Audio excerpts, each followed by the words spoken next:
First PUC ಬೇಕಾಗುವಷ್ಟು excretory products and elimination chapter ಅನ್ನ study ಮಾಡಬೇಕು ಅಂತ ಅನ್ಕೊಂಡಿದ್ದೀರಾ?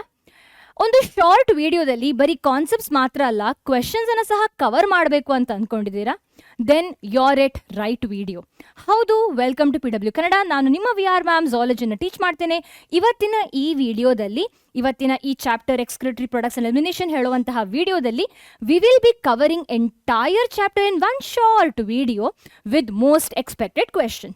ಸೊ ಈ ಕ್ಲಾಸ್ ಅಥವಾ ಈ ವಿಡಿಯೋ ಆದಮೇಲೆ if you want to download the notes, if you also want to get some questions apart from the most expected question that we will be discussing, ಇನ್ನು ಜಾಸ್ತಿ questions ಬೇಕು ಅಂದರೆ, DPP ಕ್ವೆಶನ್ ಬೇಕು ಅಂದರೆ, you are able to download all of these things through the app. So ಫಸ್ಟಿಗೆ ನೀವು PW ಆ್ಯಪನ್ನು download ಮಾಡಬೇಕು. ಡೌನ್ಲೋಡ್ ಆದ ನಂತರ ಸರ್ಚ್ ಬಟನಲ್ಲಿ ಹೋಗಿ ಕನ್ನಡ ಫಸ್ಟ್ PU 2026 ಅಂದರೆ ಈ ಥರ ಟೈಪ್ ಮಾಡಿದ್ರೆ you are able to get to see a tab like this. ಇಲ್ಲಿ ಹೋಗಿ ಎನ್ರೋಲ್ ಮಾಡಬೇಕು. ಎನ್ರೋಲ್ ಆದ ನಂತರ for free of cost of course you are able to see a subjects ಹೇಳುವಂತಹ ಈ ಥರ ಟ್ಯಾಬ್ ಸಿಗುತ್ತೆ.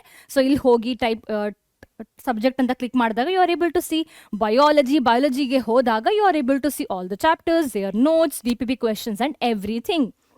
ಆ್ಯಂಡ್ ಈ ವಿಡಿಯೋ ಆದಮೇಲೆ, ಈ ಕ್ಲಾಸ್ ಆದಮೇಲೆ ಈ ಚಾಪ್ಟರ್ನ, ಈ ವಿಡಿಯೋದ ಒಂದು ಫ್ಲೋ ಚಾರ್ಟ್, ಶಾರ್ಟ್ ನೋಟ್ಸ್ ನಿಮಗೆ ಸಿಗ್ತದೆ. ಆಲ್ರೆಡಿ ಇದು ಶಾರ್ಟ್ ಆಗಿ ಸ್ವೀಟ್ ಆಗಿ ಟೀಚ್ ಮಾಡುವಂತಹ ವಿಡಿಯೋ ಆ್ಯಂಡ್ ನೋಟ್ಸ್. ಇದಲ್ಲದೆ ಇನ್ನೂ ಶಾರ್ಟ್ ಆಗಿ ಒಂದು ಫ್ಲೋ ಚಾರ್ಟ್ ಅನ್ನು ನಾನು ಶೇರ್ ಮಾಡ್ತೇನೆ in our PW Kannada WhatsApp channel. So for which you have to join to our PW Kannada WhatsApp channel. Join ಆಗ್ತೀರಾ ಅಲ್ವಾ? And let's get started with the chapter excretory products and elimination. ಇಲ್ಲಿ ನಾವು ಈ chapter ಅನ್ನು one ಶಾರ್ಟಲ್ಲಿ, ಅಂದರೆ ಒಂದು short ವಿಡಿಯೋದಲ್ಲಿ one ಶಾರ್ಟಲ್ಲಿ ಡಿಸ್ಕಸ್ ಮಾಡಲಿಕ್ಕಿದ್ದೇವೆ. And not just the video, not just the content. ಇಲ್ಲಿ we will also discussing most expected questions, ಅಂದರೆ ಪ್ರೀವಿಯಸ್ ಇಯರಲ್ಲಿ ಕೇಳಿರುವಂತಹ ಕ್ವೆಶನ್ಸನ್ನು ಸಹ ನಾವಿಲ್ಲಿ ಡಿಸ್ಕಸ್ ಮಾಡಲಿಕ್ಕಿದ್ದೇವೆ. ಓಕೆ, ಸೊ ಏನಿದು ಎಕ್ಸ್ಕ್ರಿಟರಿ ಪ್ರೊಡಕ್ಟ್ಸ್ ಆ್ಯಂಡ್ ಎಲಿಮಿನೇಷನ್ ಅಂದರೆ? So this chapter has got excretory products and how exactly it is being eliminated. So ಯಾವುದು ಕೆಲವು excretory products? What exactly we excrete out? We excrete water in the form of urine. We excrete water, minerals like sodium, potassium, chloride, bicarbonates and so many things. ಇದೆಲ್ಲದರ ಜೊತೆ we also excrete some type of nitrogenous waste. So ಯಾವುದು ಈ ಕೆಲವು nitrogenous waste? These are urea, uric acid, ammonia. Of course, we excrete all of this nitrogenous waste, but we excrete urea in large amount. ಹಾಗೆ ಬೇರೆ ಬೇರೆ ಪ್ರಾಣಿಗಳು ಬೇರೆ ಬೇರೆ nitrogenous ವೇಸ್ಟನ್ನು large ಅಮೌಂಟಲ್ಲಿ excrete ಮಾಡ್ತವೆ. So depending on the nitrogenous waste excreted by different organisms in the different amount, we can classify animals into ammonotelic, ureotelic and uricotelic animals. Okay, so major nitrogenous waste ಅಮೋನಿಯಾವನ್ನು excrete ಮಾಡುವಂತಹ ಪ್ರಾಣಿಗಳನ್ನು ನಾವು ammonotelic animals ಅಂತ ಕರಿತೇವೆ. And the process of excretion of ammonia is called as ammonotelism. Ammonia ಹೇಳುವಂಥದ್ದು it's a most toxic excretory waste.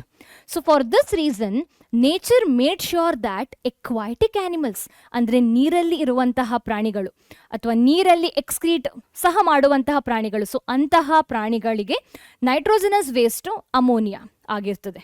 Okay, so if you see ammonotelic animals are all the aquatic insects, many bony fishes, ಫಿಶಲ್ಲಿರೋದು ನೀರಲ್ಲಿ ಅಲ್ವಾ.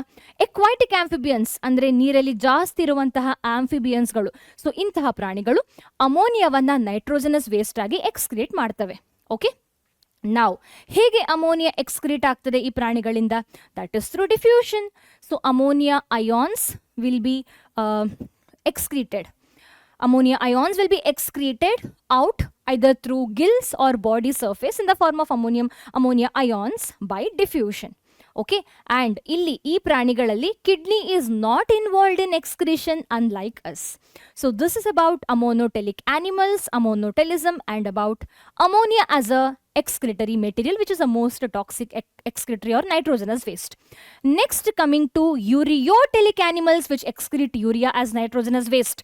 ಇದು moderate toxic ಅಂತ ಹೇಳಬಹುದು. ಅಷ್ಟೊಂದು toxic ಅಲ್ಲ, ಯಾಕಂದರೆ it has got water molecules along with them.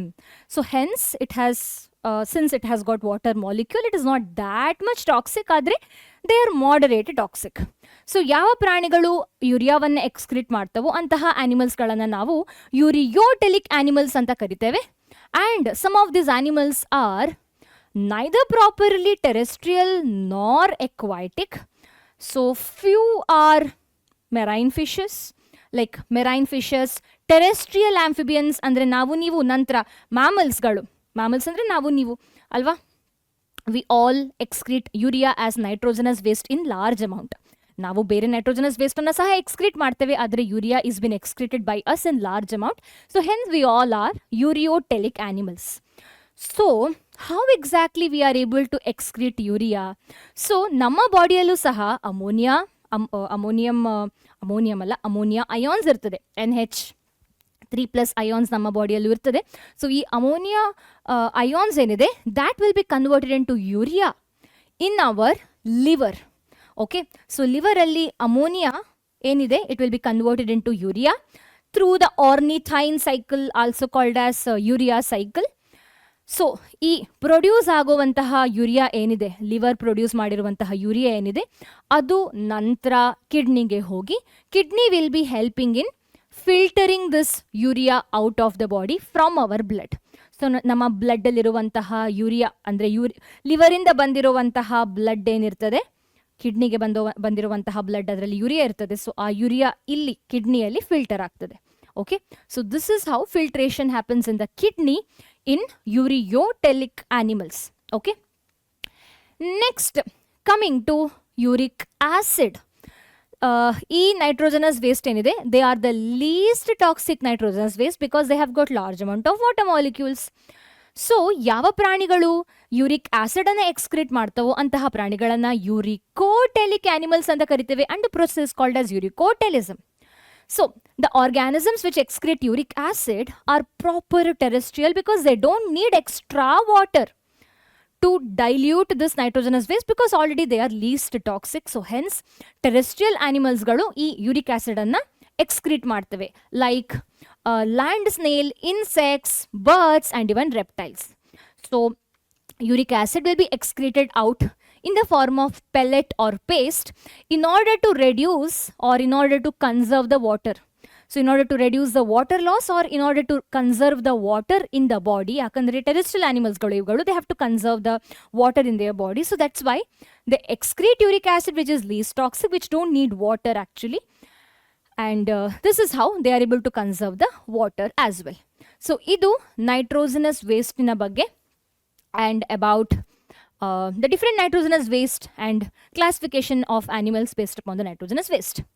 Okay, so ಹೇಗೆ ನಾವು ಬೇರೆ ಬೇರೆ ನೈಟ್ರೋಜನಸ್ ವೇಸ್ಟ್ ಹಾಗೆ ಬೇರೆ ಬೇರೆ ಆನಿಮಲ್ಸ್ಗಳನ್ನು ನೋಡಿದ್ವಿ which excrete the different types of nitrogenous waste. Similarly we have different organisms, different animals which have got different excretory organ. Okay, so excretory system ಏನಿದೆ, most of the invertebrates they have got simpler tubular form of excretory system. Invertebrate spelling wrong agide, so let's correct it. So invertebrates, most of them have got very simple tube like structure as an excretory system. Adre ನಾವು ಅಂದ್ರೆ vertebrates have got more complex tubular excretory organ like kidney. ಅರೆ kidney ತುಂಬ simple structure ಅಲ್ವಾ? Kidney has got simply a bean shaped structure. How we are calling them as a complex tubular organ? Kidney simple ಆಗಿ ನೋಡ್ಬೋದು, kidney can be simple in appearance, ಆದರೆ kidney ಒಳಗಡೆ we have nephrons, we have around millions of nephrons, around more than millions of nephrons we have in each kidney ಅಲ್ವಾ? ಈ nephrons ಹೇಗಿದೆ, it's a very complex tube like structure ಅಲ್ವಾ? So hence our vertebrates excretory system is more complex cause of the presence of kidney, cause of the presence of the nephrons. Adre invertebrates galali they have very simple tubular form of excretory system. Punaha bere bere bere bere pranigalali bere bere tarada excretory systems galu ive, starting with the simplest excretory system, that is Protonephridia. Also called as flame cells. ಈ flame cells ಅನ್ನು ನಾವೆಲ್ಲಿ ನೋಡ್ಬೋದು? ಪ್ಲೆನೇರಿಯಾ, ಪ್ಲಾಟಿಹೆಲ್ಮಿಂಥಸ್ ಅಂದ್ರೆ flat ವರ್ಮ್ಸ್ಗಳಲ್ಲಿ ನೋಡ್ಬೋದು. ಪ್ರೋಟೋನೆಫ್ರಿಡಿಯಾ can also found in ರಾಟಿಫರ್ಸ್. ರಾಟಿಫರ್ಸ್ ಅಂದ್ರೆ ಇದೊಂದು ಬೇರೆ ತರದ ಪ್ರಾಣಿಗಳು. ಇದು ನಮ್ಮ ಬೇರೆ ಬೇರೆ ಫೈಲಮ್ ನಾವೇನು ಡಿಸ್ಕಸ್ ಮಾಡಿದ್ವಿ ಅನಿಮಲ್ ಕಿಂಗ್ಡಮ್ ಅಲ್ಲಿ, ಅದು ಯಾವ್ದ್ರ ಅಂಡರು ಬರೋದಿಲ್ಲ. ಸ್ವಲ್ಪ ಆರ್ಥ್ರೋಪೋಡ ತರದ ಫೀಚರ್ ಇರುವಂತಹ ಪ್ರಾಣಿಗಳು ರಾಟಿಫರ್ಸ್, ನೀರಲ್ಲಿರುವಂತಹ ಪ್ರಾಣಿಗಳು, ಚಿಕ್ಕ ಚಿಕ್ಕ ಇನ್ಸೆಕ್ಟ್ ತರ ಇರುವಂತದ್ದು. And even some annelids also have got planaria. Okay, and amphioxus is cephalochordata, alva, they too have got protonephridia as excretory system, as an excretory organ. Okay, so ಏನ್ functions ಇರ್ಬೋದು ಈ ಫ್ಲೇಮ್ ಸೆಲ್ಸ್ ಅಥವಾ ಪ್ರೋಟೋನೆಫ್ರಿಡಿಯಾ functions ಏನಿರ್ಬೋದು? that is osmoregulation and excretion. Okay, fluid water balance ಅಂದ್ರೆ osmoregulation and excretion is a function. And coming to nephridia, nephridia ಹೇಳುವಂಥದ್ದು excretory organ of earthworm, that is annelids ಇನ ಏನು excretory organ ಇದು. And then Malpighian Malpighian tubules, it is the excretory system which we get to see in cockroach, that is insect. ಹಾಗೆ green gland, also called as antennal gland. ಯಾಕೆ ಈ ಗ್ಲ್ಯಾಂಡಿನ ಹೆಸರು green gland? Because they appear green in color. Why the name is antennal gland? Because they are present near the antenna of the prawns. So prawns ಅಂದ್ರೆ crustaceans ಅಲ್ಲಿ ನಾವು ಈ excretory organ ಅನ್ನು ನೋಡ್ಬೋದು. And all of this excretory organ is involved in excretion and osmoregulation. Okay, so this is about some of the excretory organ of different animals. So ನಾವು ಯಾಕೆ ಇದರ ಬಗ್ಗೆ ಕಲಿತಾ ಇದ್ದೇವೆ? To understand better about human excretory system. So ಪ್ರತಿಯೊಂದು human physiology chapter ಅಲ್ಲಿ initially we will be studying about lower organisms physiology, and then we will be studying about human physiology. So illivarige we understood what are the different nitrogenous waste that we get to see in different animals, what are the different excretory system organs we get to see in the lower organisms. Iga now let's study about human excretory system. Okay, ತುಂಬ easy, ತುಂಬ simple. Draw ಮಾಡ್ಲಿಕ್ಕೆ ಹೇಳ್ತಾರೆ ಕೆಲವೊಮ್ಮೆ 3 ಮಾರ್ಕ್ಸಿಗೆ 5 ಮಾರ್ಕ್ಸಿಗೆ. ಎಲ್ಲರೂ draw ಮಾಡ್ಲಿಕ್ಕೆ ಕೇಳಿದ್ರೆ you are extremely lucky, ಯಾಕಂದರೆ ತುಂಬ ಸಿಂಪಲ್ ಸ್ಟ್ರಕ್ಚರ್ ಇದು. ನೀವು ನಿಮ್ಮ 5th ಸ್ಟ್ಯಾಂಡರ್ಡಿಂದಲೇ ನೀವು ಡ್ರಾ ಮಾಡ್ತಾ ಬರ್ತಾ ಇರುವಂಥ ಸ್ಟ್ರಕ್ಚರ್. ಎಕ್ಸ್ಪ್ಲೇನ್ ಮಾಡ್ಲಿಕ್ಕೆ ಹೇಳಿದ್ರು ಸಹ easy. You already know what and all different parts that you get to see in human excretory system. ಆದರೂ ಸಹ I am going to quickly explain. Okay, so human excretory system is made up of a pair of kidney. We have a pair, ಎರಡು kidney, bean shaped structure kidney irtade. We will be studying more about kidney later. And there is going to be a pair of ureter originating from the kidney connecting to urinary bladder. Eradu ureter galu irtave. And ureter na function enu? Ureter na function, they transport urine from kidney to urinary bladder.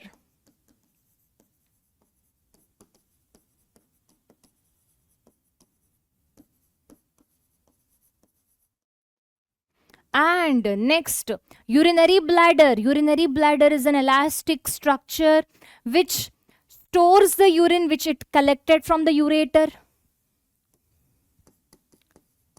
It stores urine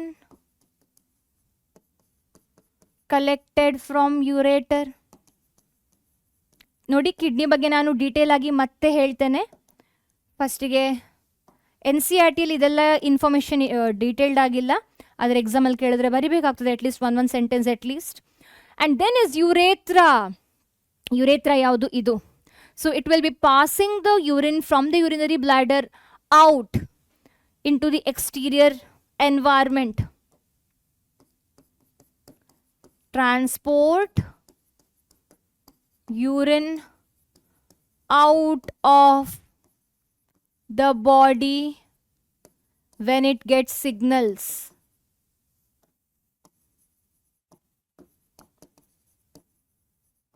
So this is about different parts of human excretory system: pair of kidney, ureter, urinary bladder, urethra. Idalde you can see few other things you can see over here. Kidney a different part na matte noduva. What we can see apart from the things that we have discussed is some blood vessels anna nodbodu ನೀವು. So ಇಲ್ಲಿ ನೀವು ಎರಡು main blood vessel ಅನ್ನ ನೋಡಬಹುದು. ಒಂದು dorsal aorta, ಇನ್ನೊಂದು inferior vena cava. So body fluids and circulation chapter ಅಲ್ಲಿ we already know the function of inferior vena cava. Inferior vena cava ಏನ್ ಮಾಡ್ತದೆ, ದೇ ಟ್ರಾನ್ಸ್ಪೋರ್ಟ್ DOB ಅಂದ್ರೆ deoxygenated blood from the inferior part of the body to the heart. So inferior part of the body alli ಏನೆಲ್ಲ ಇರ್ತದೆ, reproductive system, digestive system, even excretory system. So excretory system ಇಂದ deoxygenated blood ಏನಿರ್ತದೆ ಅದರನ್ನ ಈ inferior vena cava ಏನಿದೆ ಇದು ಹಾರ್ಟಿಗೆ transport ಮಾಡ್ತದೆ.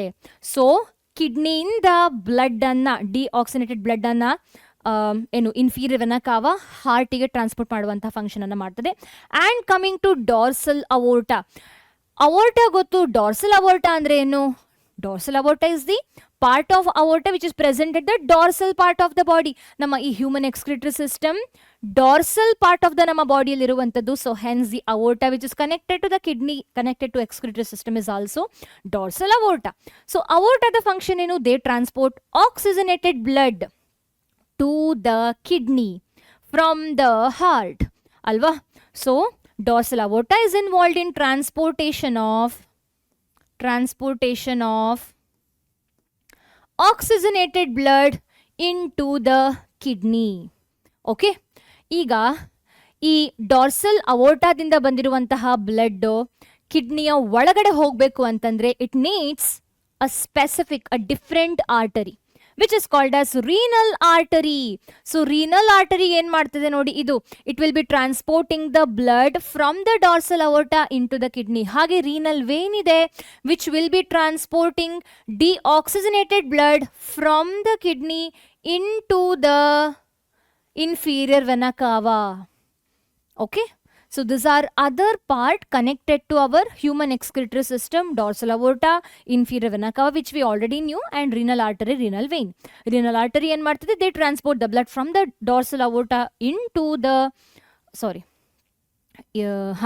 into the kidney, whereas renal vein will be transporting the blood from the kidney into the inferior vena cava. Okay, so ಈಗ let's study about kidney in detail.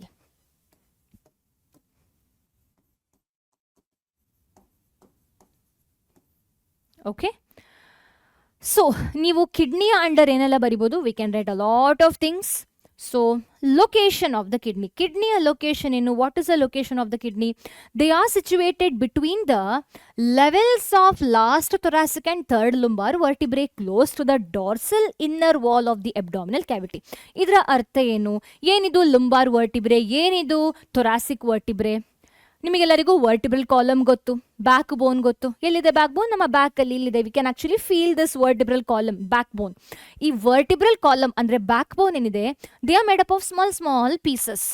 And these small pieces can be divided into cervical vertebrae, thoracic vertebrae, lumbar vertebrae, sacral and coccygeal vertebrae. Okay, so ಫಸ್ಟಿಗೆ ಬರೋದು cervical, ನಮ್ಮ skull ಹತ್ರ ಇರುವಂಥದ್ದು cervical ವರ್ಟಿಬ್ರೆ. ಅದರ ನಂತರ thorax ಇರುವಂತಹ ವರ್ಟಿಬ್ರೆನ ನಾವು ಥೊರಾಸಿಕ್ ವರ್ಟಿಬ್ರೆ ಅಂತ ಕರಿತೇವೆ. ಥೊರಾಕ್ಸ್ ಇಂದ ಕೆಳಗಡೆ ಇರುವಂತಹ ವರ್ಟಿಬ್ರೆ ಲುಂಬಾರ್ ವರ್ಟಿಬ್ರೆ. ಸೊ ಕಿಡ್ನಿ ಇರೋದು ಎಲ್ಲಿ? ಎಬ್ಡಮನ್ ಜಾಗದಲ್ಲಿ, ಅಂದ್ರೆ ಲಾಸ್ಟ್ ಥೊರಾಸಿಕ್ ವರ್ಟಿಬ್ರೆ ಮತ್ತೆ ಥರ್ಡ್ ಲುಂಬಾರ್ ವರ್ಟಿಬ್ರೆಯ ನಡುವೆ you get to see kidney. Okay, and they are present close to dorsal inner wall of the abdominal cavity. ನಮ್ಮ ಅಬ್ಡಮನ್ನ ಒಳಗಡೆ, ಅಬ್ಡಾಮಿನಲ್ ಕ್ಯಾವಿಟಿಯ ಒಳಗಡೆ ಡಾರ್ಸಲ್ ಇನ್ನರ್ ವಾಲಿನ ಹತ್ರ ಇರುವಂತಹ structure kidney. So coming to the weight of kidney, shape of the kidney ನಮಗೆ already ಗೊತ್ತು. They have got a bean shaped structure ಅಲ್ವಾ? ಕಾಣಿಸುವಾಗ ವಿ ಕ್ಯಾನ್ ಮೇಕ್ ಔಟ್. ಬೇಕಾದ್ರೆ ಅದನ್ನ ಸಹ ಬರಿವಾ, ಇಲ್ಲಿ ಇದೆಯಲ್ಲಾದ್ರೂ ಇಲ್ಲ, ಶೇಪ್ ಅನ್ನ ಮೆನ್ಷನ್ ಮಾಡಿಲ್ಲ. So I'll be writing over here shape of the kidney is bean shaped. Weight, ಕಿಡ್ನಿಯ ವೇಟ್ ಎಷ್ಟು? 120 ಗ್ರಾಮ್ ಟು 170 ಗ್ರಾಮ್ ಇರ್ತದೆ. So it varies depending on different people. And coming to the size of the kidney, size of the kidney ಅಂದರೆ length, mainly talking about length, ಯಾಕಂದರೆ kidney have got bean shaped structure like this ಅಲ್ವಾ? So definitely length ಜಾಸ್ತಿ ಇರಬೇಕು. They have around 12 centimetre length, ಅಂದರೆ ಒಂದಿಷ್ಟು ದೊಡ್ಡದು ಅಂದ್ಕೊಳ್ಬಹುದು. Okay, and width width andre idu, width is going to be half of it, that is 5 to 7 centimeter is the width. And thickness of the kidney idu, thickness is going to be 2 to 3 centimeter. So this is about the size of the kidney. So ಈ size ಅನ್ನ ಹೇಗೆ ನೆನ್ಪಿಟ್ಕೊಳ್ಳೋದು? ಸುಲಭ. 12 ಅನ್ನ half ಮಾಡಿದ್ರೆ 6 ಬರುತ್ತೆ. So 5 to 7 centimeter ಅಂದ್ರೆ 5 to 6, 6 to 7. So this is the width of the kidney. Thickness half of the width. 5 ಅನ್ನ half ಮಾಡಿ 2.5. So 2.5 comes in between 2 to 3. So 2 to 3 centimeter is the thickness of the kidney. So this is how you can remember. ಇದೊಂದು ನೆನ್ಪಿಟ್ಕೊಳ್ಬೇಕು length. ಅದಾದ ನಂತರ ಬೇರೆ measurement ನೆನ್ಪಿಟ್ಕೊಳ್ಳೋದು ತುಂಬ ಸುಲಭ. Okay, now we will be understanding the anatomy of kidney. Kidney ಒಳಗಡೆ ಏನಿರ್ತದೆ, what exactly kidney is made up of. Let's try to understand. So ನಾನಿಲ್ಲಿ explanation ಅನ್ನ ಡಯಾಗ್ರಾಮ್ ಅಲ್ಲೇ ಲೇಬಲ್ ಮಾಡಿದ್ದೇನೆ. Okay, so kidney has got different parts. So kidney ಏನಿದೆ bean shaped structure, ಇದನ್ನ ನಾವು study ಮಾಡುವಾಗ V start from the place where all this ureter, veins and arteries enter. Okay, so the very first part of the kidney that we are trying to understand is hilum. Okay, hilum is the part of the kidney which is actually the place where exactly ureter, veins and arteries enter.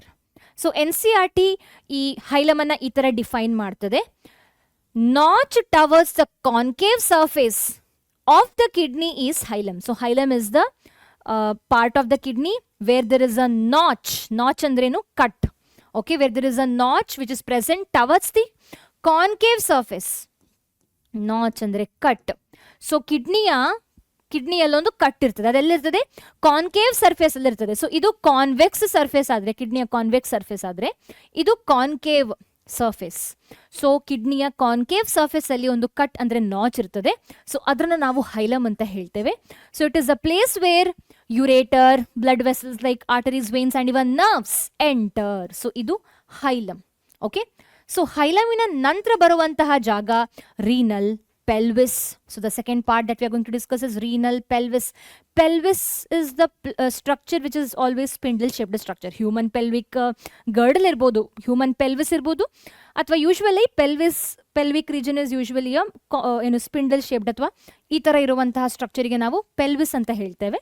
ನಮ್ಮ body ಇರ್ಬೋದು, ಬೇರೆ ಪ್ರಾಣಿಗಳ part ಅಲ್ಲೂ pelvis ಜಾಗದಲ್ಲಿ there is going to be something like this. So renal pelvis is this is renal pelvis. Okay, it's a funnel shaped structure. So pelvis is usually a funnel shaped structure. Okay, so renal pelvis is also a funnel shaped structure or space with a projections called as calysus. So renal pelvis ಅಲ್ಲಿ projections ಇದೆ ಅಂತೆ, and projections ನ ಹೆಸರೇನು? Calysus ಅಂತ. So the next part after renal pelvis that we are trying to understand is calysus. Or calyx is singular, calysus is plural. ಎಲ್ಲಿದೆ?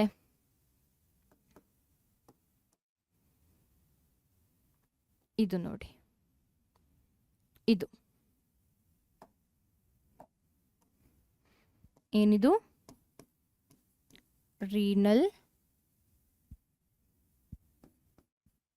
calyx. Calyx is singular, many calyx is called as calysis. ಇದನ್ನ ನಾವು detail ಆಗಿ ಏನು ಕಲಿಲಿಕ್ಕಿಲ್ಲ. So I am not labelling it as a third part because it already it came under the second part ಅಲ್ವಾ. ಈಗ ಈ renal calyx ಏನಿದೆ, ಈ ವರ್ಡಲ್ಲಿ ರೀನಲ್ ಹೇಳೋದಂದ್ರೆ ಏನು ಅಂತ ನಮಗೆ ಗೊತ್ತು. ರೀನಲ್ ಅಂದರೆ ಕಿಡ್ನಿ ಅಲ್ವಾ, something related to excretion. Renal calculi ಅಂದರೆ ಕಿಡ್ನಿ ಸ್ಟೋನ್ಸು, ರೀನಲ್ ಅಂದರೆ ಕಿಡ್ನಿ. ಈಗ ಕ್ಯಾಲಿಕ್ಸ್ ಅಂದರೆ ಏನು? ನೀವು ಲೋವರ್ ಕ್ಲಾಸಸ್ಸಲ್ಲಿ ಬಾಟ್ನಿಯನ್ನು ಸ್ಟಡಿ ಮಾಡುವಾಗ you would have heard about calyx and corolla. Okay, calyx is group of sepals, corolla is group of petals, ಕರೆಕ್ಟಾ? ಸೊ ಹೇಗೆ ಒಂದು ಫ್ಲವರಲ್ಲಿ ಕ್ಯಾಲಿಕ್ಸ್ ಇರ್ತದೋ, ಸೆಪಲ್ಸ್ ಇರ್ತದೋ, ಹಾಗೆ if you look closely over here, this looks like a petal of the flower and this looks like a calyx. It calyx ತರ ಕಾಣಿಸ್ತಾ ಇದೆ ಅಲ್ವಾ? This all look like a sepal of the flower. So ಇದರನ್ನ ನಾವು renal calyx ಅಂತ ಹೇಳುವಂಥದ್ದು. This is renal calyx which is a sepal like structure which you can see in the kidney. So ಇದರನ್ನವೇ ನಾವು ರೀನಲ್ ಕ್ಯಾಲಿಕ್ಸ್ ಅಂತ ಹೇಳುವಂಥದ್ದು. Okay, ನಾವು renal calyx gives rise to a pyramid like structure.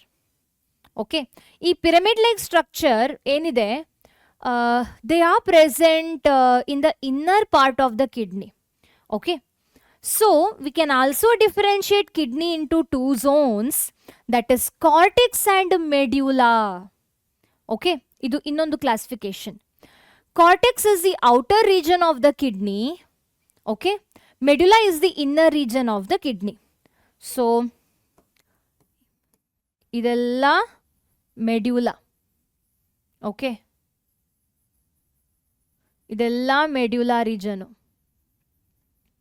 ಇದು ಸಹ medullaವೇ. Okay, ಇದು cortex, ಇದು medulla. So ಈ medulla ಜಾಗದಲ್ಲಿ you get to see hilum, renal pelvis, renal calyx, and also we are able to see a pyramid like structure which is called as renal pyramid. Okay, so this is renal pyramid. ಇದೇನಿದು renal pyramid.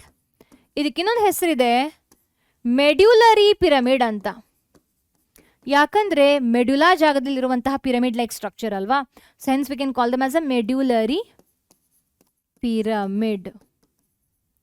So medullary pyramid may be labelled as the third part of the kidney. Okay, so medullary pyramid is a pyramid like structure which is connected to the renal calyx. So renal calyx will be further projecting into medullary pyramid.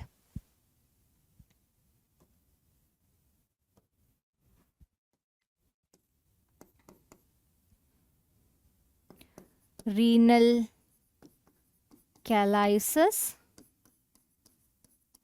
projected as, or it's projected into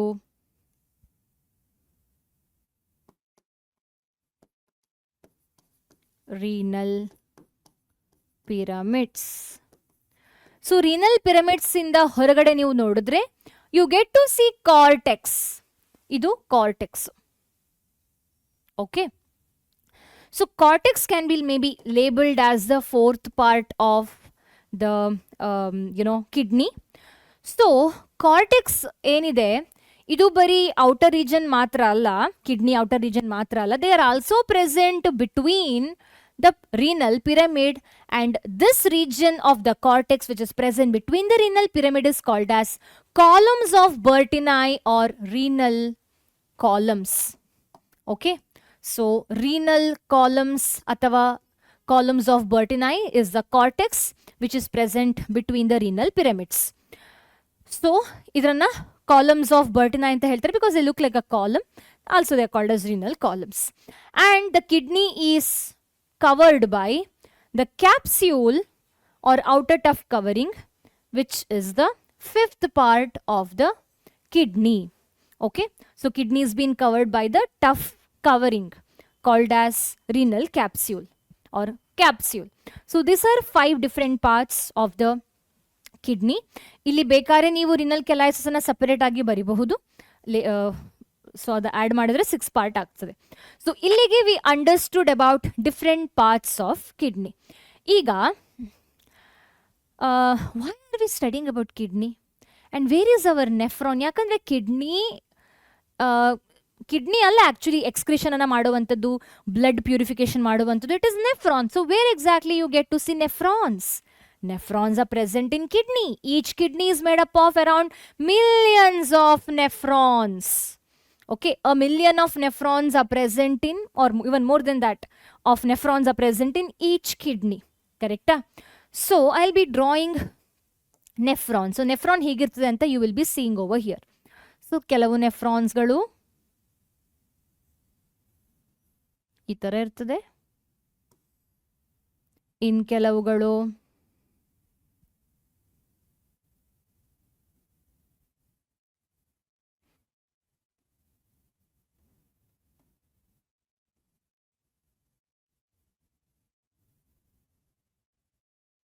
ಈ ಥರ ಇರ್ತದೆ. Okay, so here I have just drawn 2 nephrons. Adre there are going to be millions of nephrons in each kidney. So ನೆಫ್ರಾನಲ್ಲಿ ಏನಾಗುವಂಥದ್ದು, actual ಆಗಿ urine produce ಆಗುವಂಥದ್ದು, blood purify ಆಗುವಂಥದ್ದು, blood filter ಆಗುವಂಥದ್ದು. Okay, so ಏನು ಬ್ಲಡ್ ಫಿಲ್ಟರ್ ಆಗಿ urine form ಆಗಿದೆ, so ಅಂತಹ urine which will be drawing in pink colour. Okay, so they will be transported from the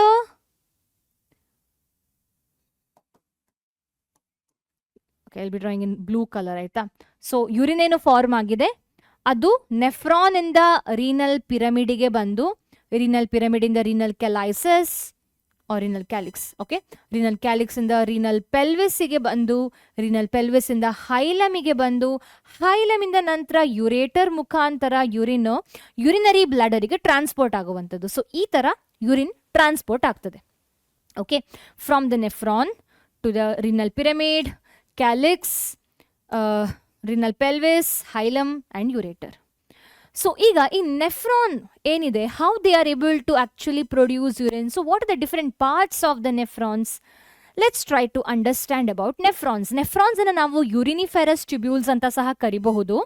And nephrons are mainly have got 2 parts. That is glomerulus and tubule part of the nephron.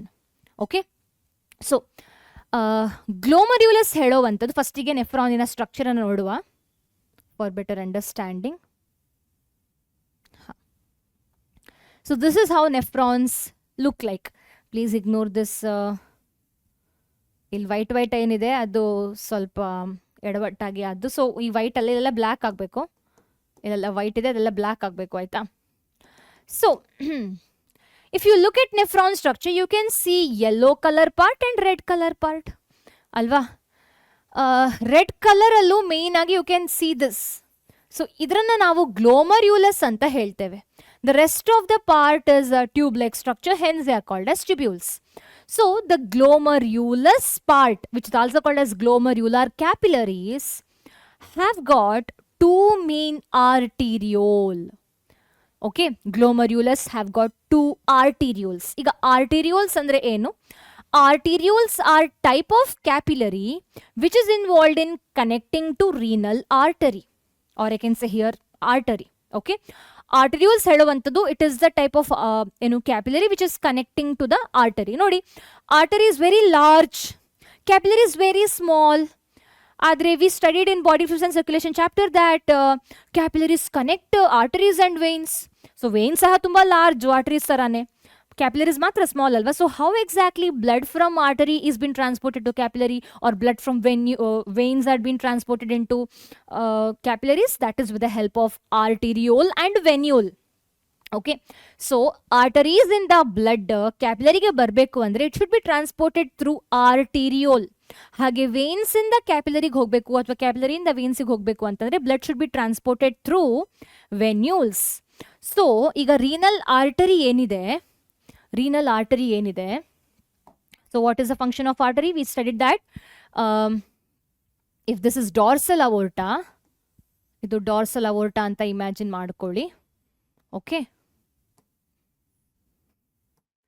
ಇದು renal artery,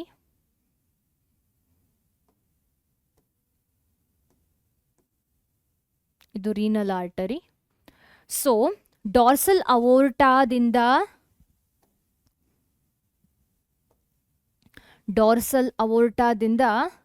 blood ನೆಫ್ರಾನಿಗೆ ಬರಬೇಕು, ಕರೆಕ್ಟಾ? Oxygenated blood.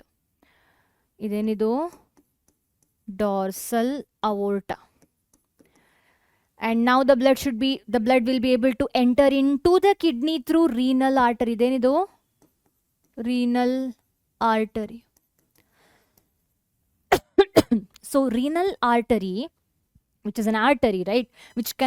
Actually it cannot give directly, it cannot pass the blood into capillary. Yakandre capillary is going to be very small compared to that of artery. So adike there should be some mediator between capillary and artery. So illi renal artery matte capillary naduve the mediator is going to be arteriole. So idu nodi ನಾನು ಹೇಗೆ draw ಮಾಡಿದೆ ಇದನ್ನ ನೋಡಿ. Can you see slight change in the thickness of the blood vessel here? So idu arteriole. Idu idu arteriole. So arteriole is the blood vessel which will be connecting renal artery to the capillary. So idenidu glomerulus enidu this is nothing but actually it is also a capillary, glomerular capillary idu saha alva. This is nothing but glomerulus is also called as glomerular capillaries.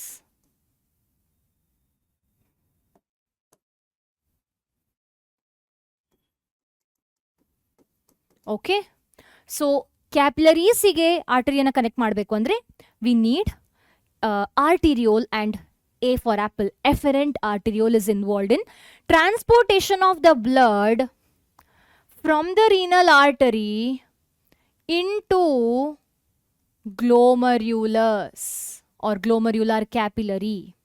Okay, so nephron ige blood iga efferent arteriole mukhantara glomerulus mukhantara nephron ige blood transport ಆಗ್ತಾ ಇದೆ. So one part of glomerulus or glomerular capillary is nothing but A for apple, efferent arteriole. Okay, because it's a type of capillary as well. Hage you can also see another blood vessel going out, and this will be transporting blood out of the nephron. Haudu. So filter ಆಗದೇ ಇರುವಂತಹ ಕೆಲವು blood ಏನಿದೆ ಅದು ಗ್ಲೋಮರ್ಯುಲಸ್ಸಿನ E for exit, efferent arteriole ಮುಖಾಂತರ ಆ blood ಹೊರಗಡೆ ಬರ್ತಾ ಇದೆ. ಸೊ ಗ್ಲೋಮರ್ಯುಲಸ್ ಇಂದ ಬ್ಲಡ್ ಹೊರಗಡೆ ಬರ್ತಾ ಇರೋದು efferent arteriole ಮುಖಾಂತರ. A for apple, efferent arteriole ಮುಖಾಂತರ ಬ್ಲಡ್ ಗ್ಲೋಮರ್ಯುಲಸ್ ಒಳಗಡೆ ಹೋಗ್ತಾ ಇದೆ, ಅಂದ್ರೆ ನೆಫ್ರಾನ್ ಒಳಗಡೆ ಹೋಗ್ತಾ ಇದೆ. ಸೊ ನೀವು ನೋಡ್ಬೋದು ಇಲ್ಲಿ E for exit, efferent arteriole ನಂತರ ಇಲ್ಲಿ ಕೆಳಗಡೆ ಬಂದು it is surrounding all the nephron and it will B finally going out alva, and it will be going and joining to, it will go and join to renal vein. Okay, they will go and join to renal vein. Idu renal vein. Okay, and this is inferior vena cava. So blood ನೋಡಿ ಈ ತರ ಹೊರಗಡೆ ಹೋಗ್ತಾ ಇದೆ through renal vein followed by inferior vena cava. Okay, so we will understand the importance of all these capillaries one by one. So sadhyakke we will try to understand about glomerulus. Okay, ಈ ಗ್ಲೋಮರ್ಯುಲಸ್ ಬಗ್ಗೆ ಅರ್ಥ ಮಾಡ್ಕೊಳ್ಳುವ. So ಗ್ಲೋಮರ್ಯುಲಸ್ ಹೇಳೋವಂಥದ್ದು ಏನಿದೆ, we can define it in this way. It is a tuft of capillaries. ಅಂದ್ರೆ glomerulus is full of capillaries and they are made up of A for apple, efferent arteriole, ಅಂದ್ರೆ starting entry ಆಗುವಂಥದ್ದು ನೆಫ್ರಾನಿಗೆ enter ಆಗುವಂತಹ arteriole is afferent arteriole. It's a first arteriole. So hence A for apple ಅಂತ ಹೇಳ್ತಾ ಇರುವಂಥದ್ದು ನಾನು. Apple is A is a first letter of English alphabet ಅಲ್ವಾ. So it's afferent arteriole. And efferent arteriole it is made up of. Another arteriole it is made up of is efferent arteriole, that is E for exit. ಅಂದ್ರೆ ಇದು ಹೊರಗಡೆ ಹೋಗ್ತಾ ಇರುವಂತಹ arteriole. So hence I am referring it as E for exiting arteriole, efferent arteriole. So efferent arteriole ಏನ್ ಮಾಡ್ತದೆ? They transport blood towards the nephron or inside the nephron. Whereas efferent arteriole ಏನ್ ಮಾಡ್ತದೆ? They transport the blood away from the nephron. Okay? And ಈ ಗ್ಲೋಮರ್ಯುಲಸ್ ಕಿಡ್ನಿಯಲ್ಲಿ ಎಲ್ಲಿ ಕಾಣಿಸ್ಲಿಕ್ಕೆ ಸಿಗ್ತದೆ? Where do you get to see this glomerulus? ಅಂದರೆ efferent ಆರ್ಟ್ರಿಯೋಲ್ ಇದೆಲ್ಲವೂ ಎಲ್ಲಿ ಕಾಣಿಸ್ಲಿಕ್ಕೆ ಸಿಗುವಂತಹ ನೆಫ್ರಾನಿನ ಪಾರ್ಟ್ ಅಂತ ಕೇಳಿದ್ರೆ, it's present in the cortex region of nephron. ನೋಡಿ, I have drawn this, I'll be drawing over here. I am drawing glomerulus, both E for exit and A for apple, efferent arteriole. ಎಫರೆಂಟ್ ಆರ್ಟ್ರಿಯೋಲ್ ಮುಖಾಂತರ blood ಒಳಗಡೆ ಹೋದರೆ ಇಫರೆಂಟ್ ಮುಖಾಂತರ blood ಹೊರಗಡೆ ಬರುವಂಥದ್ದು. So ಎಲ್ಲಿದೆ ಈ efferent arteriole glomerulus? It is present in the cortex part of the kidney. Okay, so this is about glomerulus. Now the next part of the nephron is tubule. So ಉಳಿದಿರುವಂತಹ yellow colour part ಏನು ನೀವಿಲ್ಲಿ ಕಾಣಿಸ್ತಾ ಇದೆ ನಿಮಗೆ, right from ಇದೆಲ್ಲ tubule. So ಟ್ಯೂಬ್ಯೂಲಿನ first part ಅನ್ನ ನಾವು ಬೋಮನ್ಸ್ ಕ್ಯಾಪ್ಸ್ಯೂಲ್ ಅಂತ ಕರಿತೇವೆ. ಈ ಪಾರ್ಟ್ ಅನ್ನ ಯಾಕಂದ್ರೆ they are capsule like structure. Okay, it's a capsule like structure which is encapsulating the glomerulus. So blood ಏನು ಎಫರೆಂಟ್ ಆರ್ಟ್ರಿಯೋಲ್ ಮುಖಾಂತರ ಟ್ರಾನ್ಸ್ಪೋರ್ಟ್ ಆಗಿರುವಂತಹ ಬ್ಲಡ್ ಏನಿದೆ ಗ್ಲೋಮರ್ಯುಲಸ್ ಅಲ್ಲಿ, ಅದು ಗ್ಲೋಮರ್ಯುಲಾರ್ ಮೆಂಬ್ರೇನ್ ಮತ್ತೆ ಬೋಮನ್ಸ್ ಕ್ಯಾಪ್ಸ್ಯೂಲ್ನ ಮೆಂಬ್ರೇನ್ ಮುಖಾಂತರ ಈ ಜಾಗದಲ್ಲಿ ಫಿಲ್ಟರ್ ಆಗುವಂಥದ್ದು blood initially. Okay, so blood filtration occurs with the help of Bowman's capsule and glomerulus. So hence we call both of this structure together as a renal corpuscles, also called as Malpighian body. We will be seeing about that once again. So Bowman's capsule ಹೇಳುವಂಥದ್ದು, it is a double walled structure and they take blood from glomerulus. That too they take blood from A for apple, efferent arteriole, and even Bowman's capsule is present in the cortex part of the kidney. So Bowman's capsule ನೋಡಿ ಎಲ್ಲಿದೆ? Cortex ಅಲ್ಲಿ ಇರುವಂಥದ್ದು.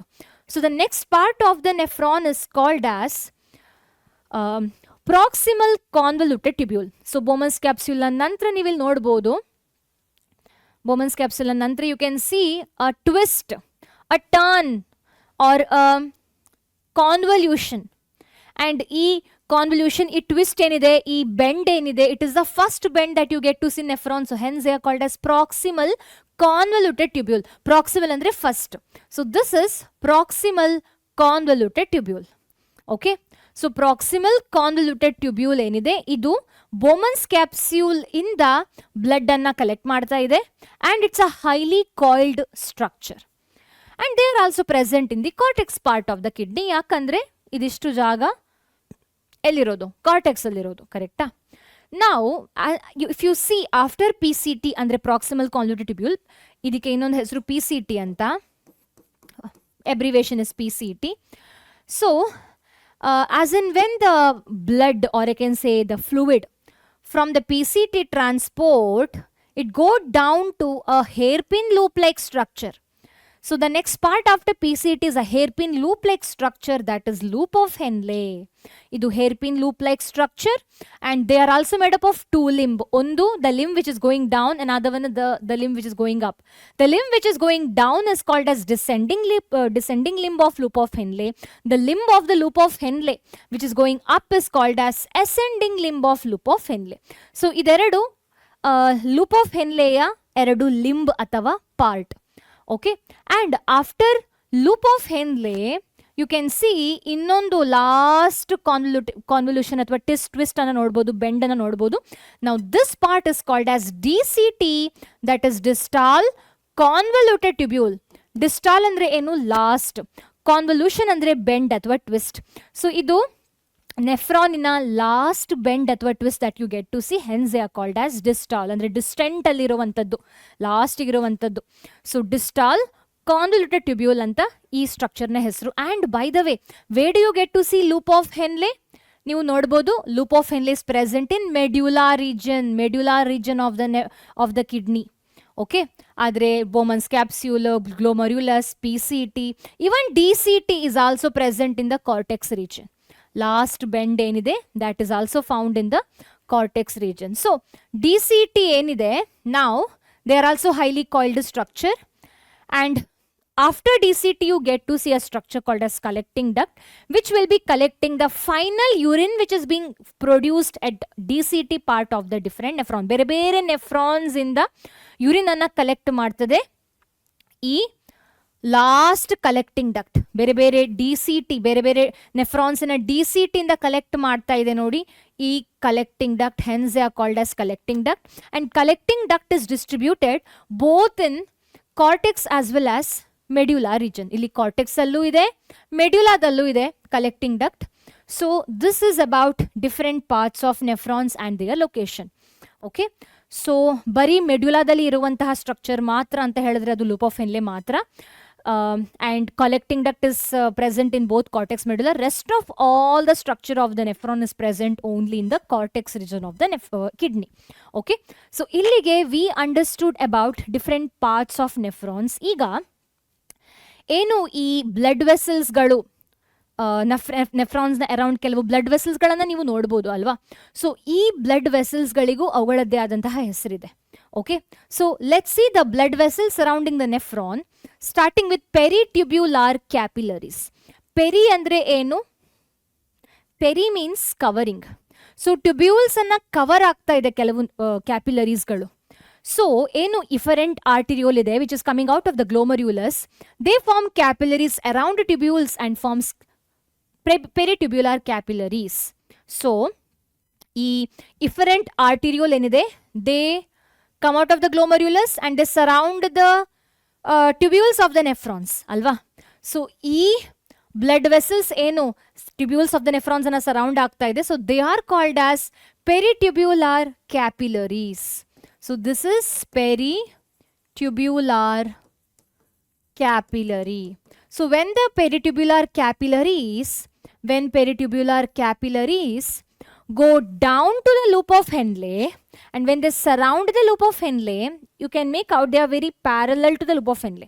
Peritubular capillary, they go parallel to the loop of Henle, and now such peritubular capillary is called as vasa recta. Vasa andre blood vessel, okay, recta andre rectum. So it later connects to even to the digestive system, it seems, so hence it is called as vasa recta. So vasa recta helodu, it's nothing but peritubular capillary only, which is going parallel to loop of Henle. Okay, and they form U-shaped structure because loop of Henle surrounding hogta idre, they form U-shaped structure because loop of Henle is also U-shaped structure alva. So that is about the blood vessels, okay, which is surrounding the nephron. Iga nephrons are of two types. So ನೀವು ಇಲ್ಲಿ ನೋಡ್ಬೋದು, ನಾನಿಲ್ಲಿ 2 ಥರದ nephrons ಅನ್ನ draw ಮಾಡಿದ್ದೇನೆ. ಒಂದು nephron ನೀವು ನೋಡ್ಬೋದು, they are present more in the cortex. Another type of nephrons you can see, they are found in more of medulla. So there are 2 types of nephrons based upon the length of the loop of Henle. Okay, types of nephrons we can differentiate based on length of loop of Henle. So Henle spelling wrong. Henle. So the 2 types of nephrons are cortical nephrons and juxtamedullary nephrons. Cortical nephrons are the nephrons which is present more in cortex region, which means they have very short loop of Henle. Okay, so they will be extending very little to medulla, and nodi idu cortical nephron. Illi loop of Henle is short and the loop of Henle is just touching the medulla region, but we have more of cortical nephrons only. ನಮ್ಮ mammals ಅಲ್ಲಿ we get to see more cortical nephrons. ಯಾಕೆ ಏನು ಅಂತ ನಿಧಾನವಾಗಿ you will understand. And coming to the next type of nephron, that is medullary, juxtamedullary nephrons. I have to correct it. Correct ಆಗಿ draw ಮಾಡ್ತೇನೆ ನೋಡಿ. Juxtamedullary nephrons ಅನ್ನ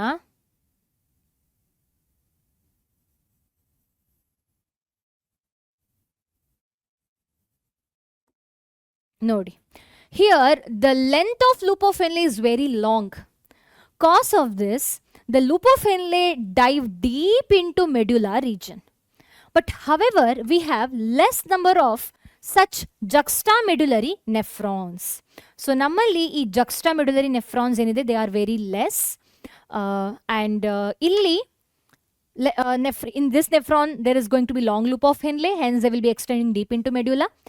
So there is going to be vasa recta which is present over here. ಯಾಕಂದ್ರೆ ಇನ್ನೊಂದು nephrons ಅಲ್ಲಿ vasa recta is either reduced or absent. Why vasa recta is absent?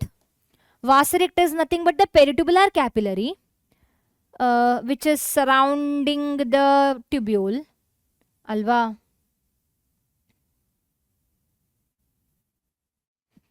So ಯಾವ loop of Henle short ಇರ್ತದೋ, ಅಂದರೆ ಯಾವ loop of Henle medulla ಪಾಸೇ ಆಗೋದಿಲ್ವೋ ಅಂತಹ ಏನು ನೆಫ್ರಾನ್ಸ್ಗಳಲ್ಲಿ ಈ ವಾಸಾ ರೆಕ್ಟಾ ಸಹ they also won't be reaching the ಏನು ಮೆಡ್ಯುಲಾ ರೀಜನ್. ಸೊ ಮೇನ್ ಆಗಿ it's very important for a nephron to get deeper in to medulla region. ಯಾಕಂದರೆ ಈ ಮೆಡ್ಯುಲಾ ರೀಜನ್ ಅಲ್ಲಿ there is going to be specific concentration gradient.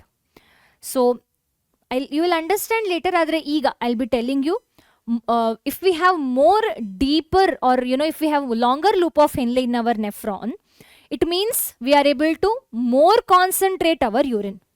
Okay, so yavaga namma nephrons galu, whenever most of the nephrons are cortical nephrons, we are not able to produce more concentrated urine. That is why ನಾವು excrete ಮಾಡುವಂತಹ urine ಏನಿದೆ it is very dilute. ನೀವೀಗ terrestrial ಆನಿಮಲ್ಸ್ಗಳನ್ನ ನೋಡಿದ್ರೆ they first of all don't urinate that much, ಯಾಕಂದ್ರೆ they excrete very concentrated urine. Okay, they excrete paste or pellet like excretory material. Okay, I'm not talking about fecal matter. Fecal matter ಬೇರೆ, excretory material ಬೇರೆ. ಈಗ ನೀವು ಬರ್ಡ್ಸ್ಗಳ ಹಿಕ್ಕೆ ಎಲ್ಲ ನೋಡಿರ್ಬೋದು. So they excrete paste like, pellet like excretory material. Okay, they don't actually urinate like us, like a dilute urine irodilla, because they in them they have got more medullary nephrons which will be excreting very concentrated urine. Hose nephron, hose bodies avugala kidney alli they have got more number of juxtamedullary nephron which is able to produce more concentrated urine. So for this reason they also have the vasa recta which is present around the nephron like this. Adre yava nephrons galali ಈ loop of Henle short ಅಂತಹ ನೆಫ್ರಾನ್ಸ್ಗಳಲ್ಲಿ either vasa recta is highly reduced, ಅಂದರೆ ಸ್ವಲ್ಪ ಈ ಥರ ಇರ್ತದೆ. ಯಾಕಂದರೆ vasa recta doesn't has much role over here if the nephron is very short. ಇನ್ನು ಕೆಲವು ನೆಫ್ರಾನ್ಸಲ್ಲಿ if it is a cortical nephrons, in some cortical nephrons the vasa recta is even absent. Okay, so this is about 2 types of nephrons.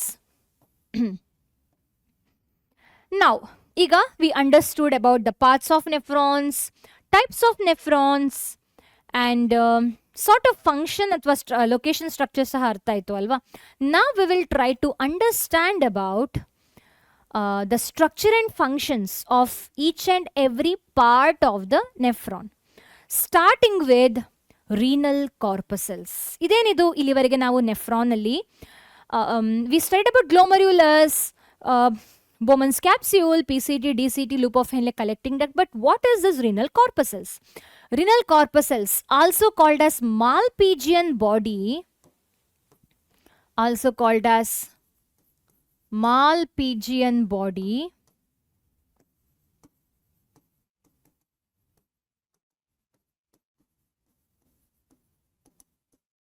is nothing but glomerulus and Bowman's capsule. Glomerulus ಮತ್ತು Bowman's ಕ್ಯಾಪ್ಸ್ಯೂಲನ್ನು ನಾವು ಜೊತೆಗೆ we call them as a renal corpuscles. And where do we find them? We find them in cortex. ಈಗ ಇದರ ಫಂಕ್ಷನನ್ನು ನಾವು ಯೂರಿನ್ ಫಾರ್ಮೇಷನಲ್ಲಿ ಚೆನ್ನಾಗಿ ಅರ್ಥ ಮಾಡ್ಕೊಳ್ಳಿಕ್ಕಿದ್ದೇವೆ. ಬಟ್ ಆಸ್ ಆಫ್ ನಾವು what we need to know is, ಈ ಸ್ಟ್ರಕ್ಚರ್ ಏನಿದೆ, ರಿನಲ್ ಕಾರ್ಪಸೆಲ್ ಏನಿದೆ, they are involved in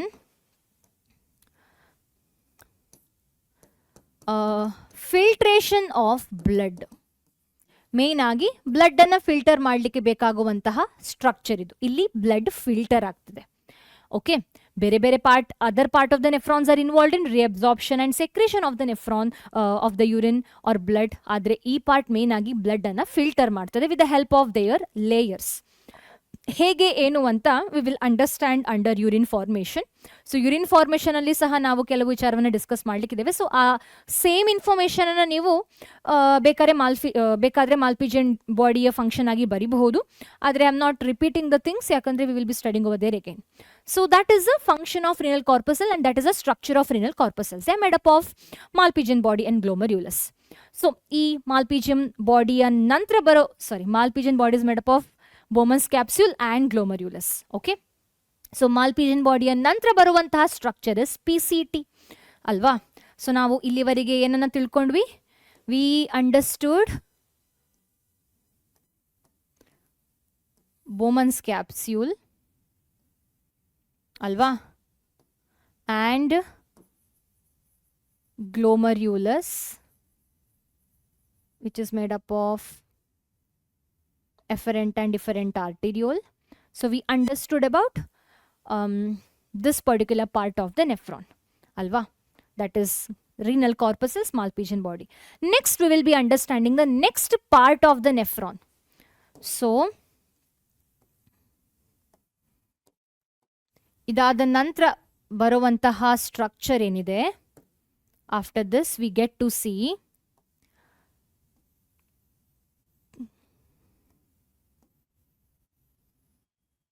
PCT.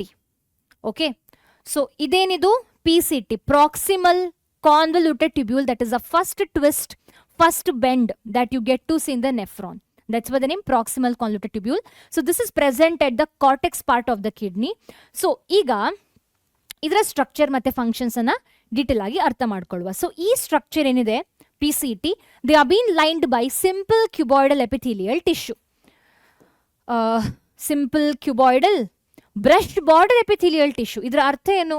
So if I enlarge the small part of the PCT, you get to see that PCT have got cuboidal epithelial tissue with a brush border. ಅಂದ್ರೆ ಏನರ್ಥ? Cells R cuboidal ಅಂದ್ರೆ cube like cells ಇರ್ತದೆ lining of the PCT ಅಲ್ಲಿ. ಅದರ ಜೊತೆ they have got brush border, ಅಂದ್ರೆ brush ತರ ಇರುವಂತಹ ಬಾರ್ಡರ್. ಸೊ ಇದರಿಂದ ಏನಾಗ್ತದೆ?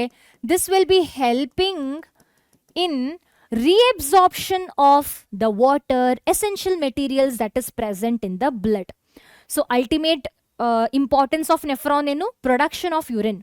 ಸೊ ಯೂರಿನ್ ಅಲ್ಲಿ ನ್ಯೂಟ್ರಿಯೆಂಟ್ಸ್, ನೀರು ಜಾಸ್ತಿ ಎಕ್ಸ್ಕ್ರೀಟ್ ಆಗಬಾರ್ದು, ಕರೆಕ್ಟಾ?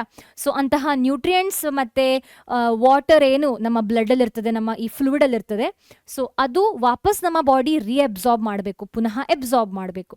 ಸೊ ಅಂತಹ ರೀಅಬ್ಸಾರ್ಪ್ಷನ್ ನ ಫಂಕ್ಷನ್ PCT ಮಾಡ್ತದೆ with the help of their lining. So ಇಲ್ಲಿ ಏನು ಈಗ ಫ್ಲೂಯಿಡ್ ಏನು ಟ್ರಾನ್ಸ್ಪೋರ್ಟ್ ಆಗ್ತಾ ಇದೆ, which is very similar to that of blood. ಅದರಲ್ಲಿ RBC ಲಾರ್ಜರ್ ಪ್ರೋಟೀನ್ಸ್ ಇರೋದಿಲ್ಲ. So blood which is being transported, ನಾನು ಬೇರೆ ಕಲರಲ್ಲಿ ಡ್ರಾ ಮಾಡ್ತೇನೆ, ರೆಡ್ ಕಲರ್ ಡ್ರಾ ಮಾಡ್ತಾ ಇಲ್ಲ, ಯಾಕಂದರೆ RBC ಇರೋದಿಲ್ಲ. ಗ್ಲೋಮರ್ಯುಲಸ್ ಅಲ್ಲಿ ಮಾತ್ರ RBC ಇರೋದು.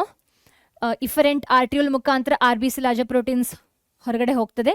So plasma like fluid actually ಈ ಬೋಮನ್ಸ್ ಕ್ಯಾಪ್ಸ್ಯೂಲ್ ಮುಖಾಂತರ PCTಗೆಲ್ಲ ಟ್ರಾನ್ಸ್ಪೋರ್ಟ್ ಆಗುವಂಥದ್ದು. ಸೊ ಈಗ ಏನು ಫ್ಲೂಯಿಡ್ ಇಲ್ಲಿ ಟ್ರಾನ್ಸ್ಪೋರ್ಟ್ ಆಗ್ತಾ ಇದೆ, which is very similar to that of plasma.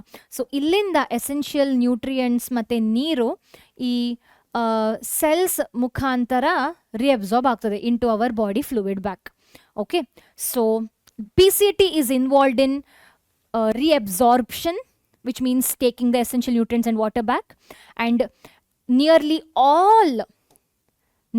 all essential nutrients will be reabsorbed, and 70 to 80% of electrolytes and water is also reabsorbed.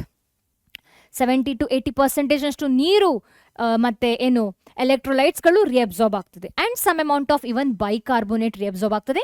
That is actually to maintain the pH of the fluid. Okay, ಅದಲ್ಲದೆ there is also going to be selective secretion. Selective secretion ಅಂದರೆ ಏನು? ಬೇಡದೇ ಇರುವಂತಹ materials ಏನಿರ್ತದೆ, ಬೇಡದೇ ಇರುವಂತಹ materials ನಮ್ಮ ಬಾಡಿಯಲ್ಲಿ ಏನಿರ್ತದೆ, ಲೈಕ್ ನೈಟ್ರೋಜನಸ್ ವೇಸ್ಟ್ ಇರ್ಬೋದು, ಅಥವಾ ಎಕ್ಸೆಸ್ ಆಫ್ ಸಮ್ ಎಲೆಕ್ಟ್ರೋಲೈಟ್ಸ್ ಇರಬಹುದು. ಸೊ ಅಂತಹ ಎಕ್ಸೆಸ್ ಆಫ್ ಎಲೆಕ್ಟ್ರೋಲೈಟ್ಸ್ಗಳು ಇದೆಲ್ಲ ವಾಪಸ್ ಈ ಫ್ಲೂಯಿಡಿಗೆ ಹೋಗ್ತದೆ. Okay, which is called as selective secretion. So hydrogen ions, excess hydrogen ions ಹಾಗೆ ಅಮೋನಿಯಾ ನೈಟ್ರೋಜನಸ್ ವೇಸ್ಟ್ ಅಲ್ವಾ. ಸೊ ಇದೆಲ್ಲ ಸೆಕ್ರೀಟ್ ಆಗಿ ಫ್ಲೂಯಿಡಿಗೆ ಹೋಗ್ತದೆ so that they can be passed out as a urine. Okay, so ಈ ರಿಅಬ್ಸಾರ್ಪ್ಷನ್ ಮತ್ತು selective secretion ಇಂದ ಆಗಿ cause of selective secretion and reabsorption there is going to be maintenance of pH and ionic balance of the body fluid. So ಈ ಥರ ರಿಅಬ್ಸಾರ್ಪ್ಷನ್ ಮತ್ತು secretion ಮಾಡುವ ಕಾರಣ ಬರೀ ಎಸೆನ್ಷಿಯಲ್ ನ್ಯೂಟ್ರಿಯೆಂಟ್ಸ್ ವಾಟರ್ ಮಾತ್ರ ರಿಅಬ್ಸಾರ್ಬ್ ಆಗೋದಿಲ್ಲ, ಬೇಡದಿರುವಂತಹ ಮೆಟೀರಿಯಲ್ಸ್ ಮಾತ್ರ ಸೆಕ್ರೇಟ್ ಆಗೋದಿಲ್ಲ. ಇದರ ಜೊತೆಗೆ ಏನು there is going to be maintenance of P H balance, ಅಂದರೆ acid base balance, and also there is going to be maintenance of ionic balance that will be happening due to the selective secretion and reabsorption. So reabsorption and selective secretion indagi you get to see these function happening in the nephron. So this is about PCT function and their structure. The next part of the nephron that we are going to study in detail is loop of Henle. So PCT ನಂತರ ಬರುವಂತದ್ದು loop of Henle.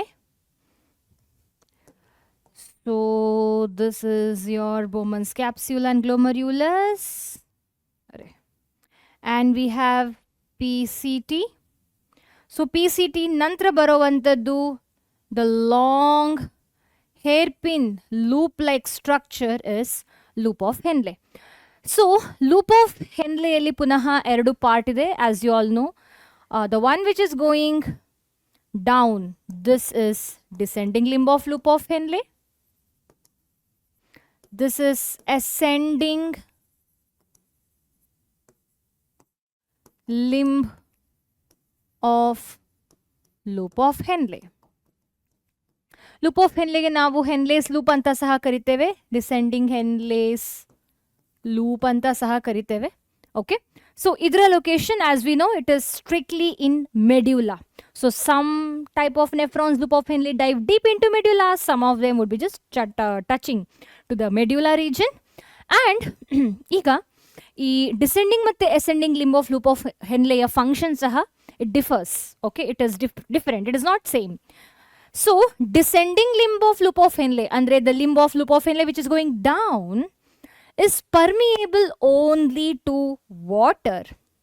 They are permeable only to water. They are almost impermeable to solutes or electrolytes.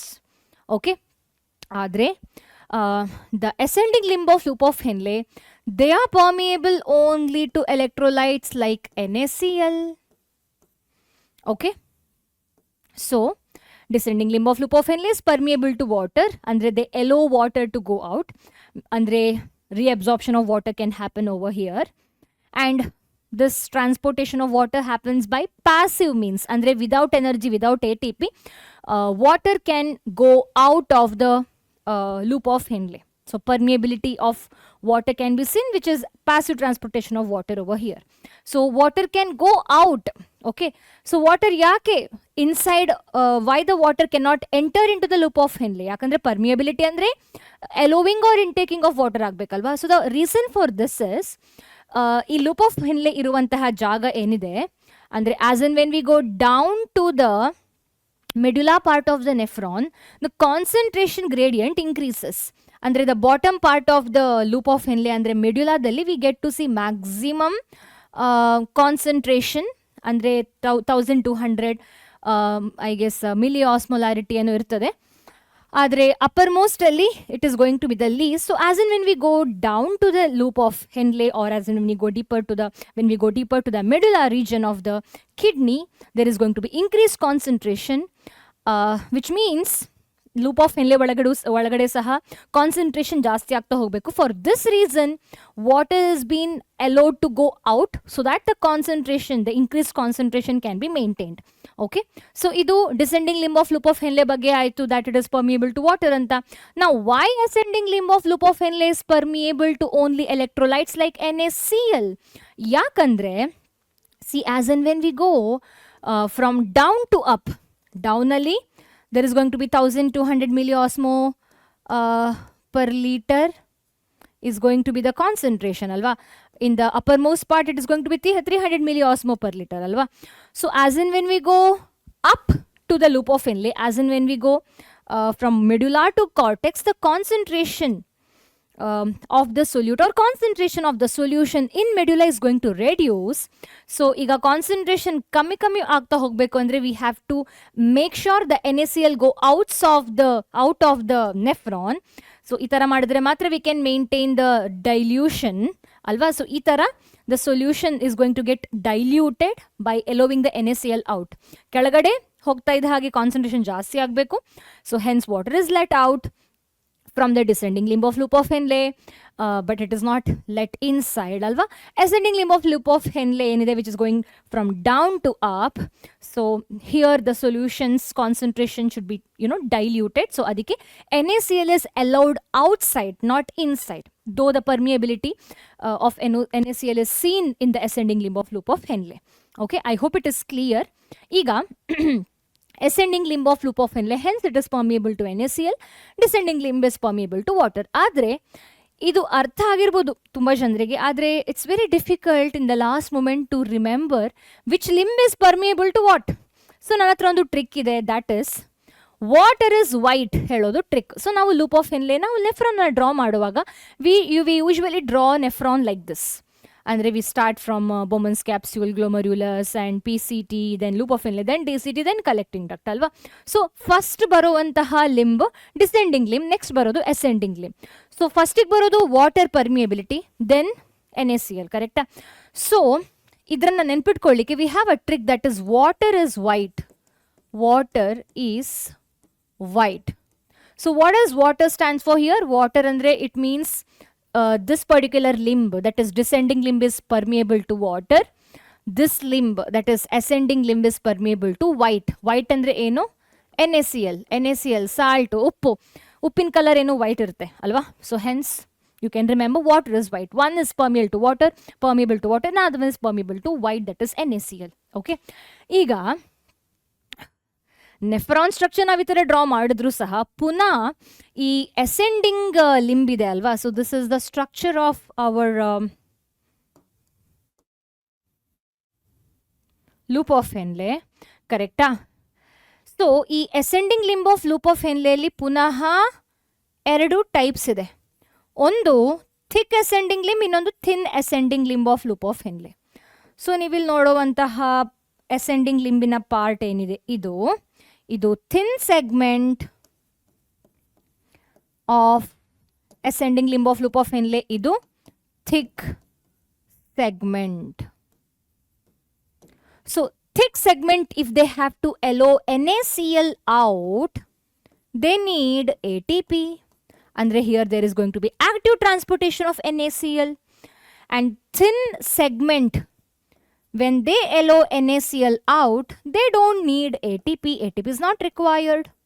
Okay, so hence NCERT say that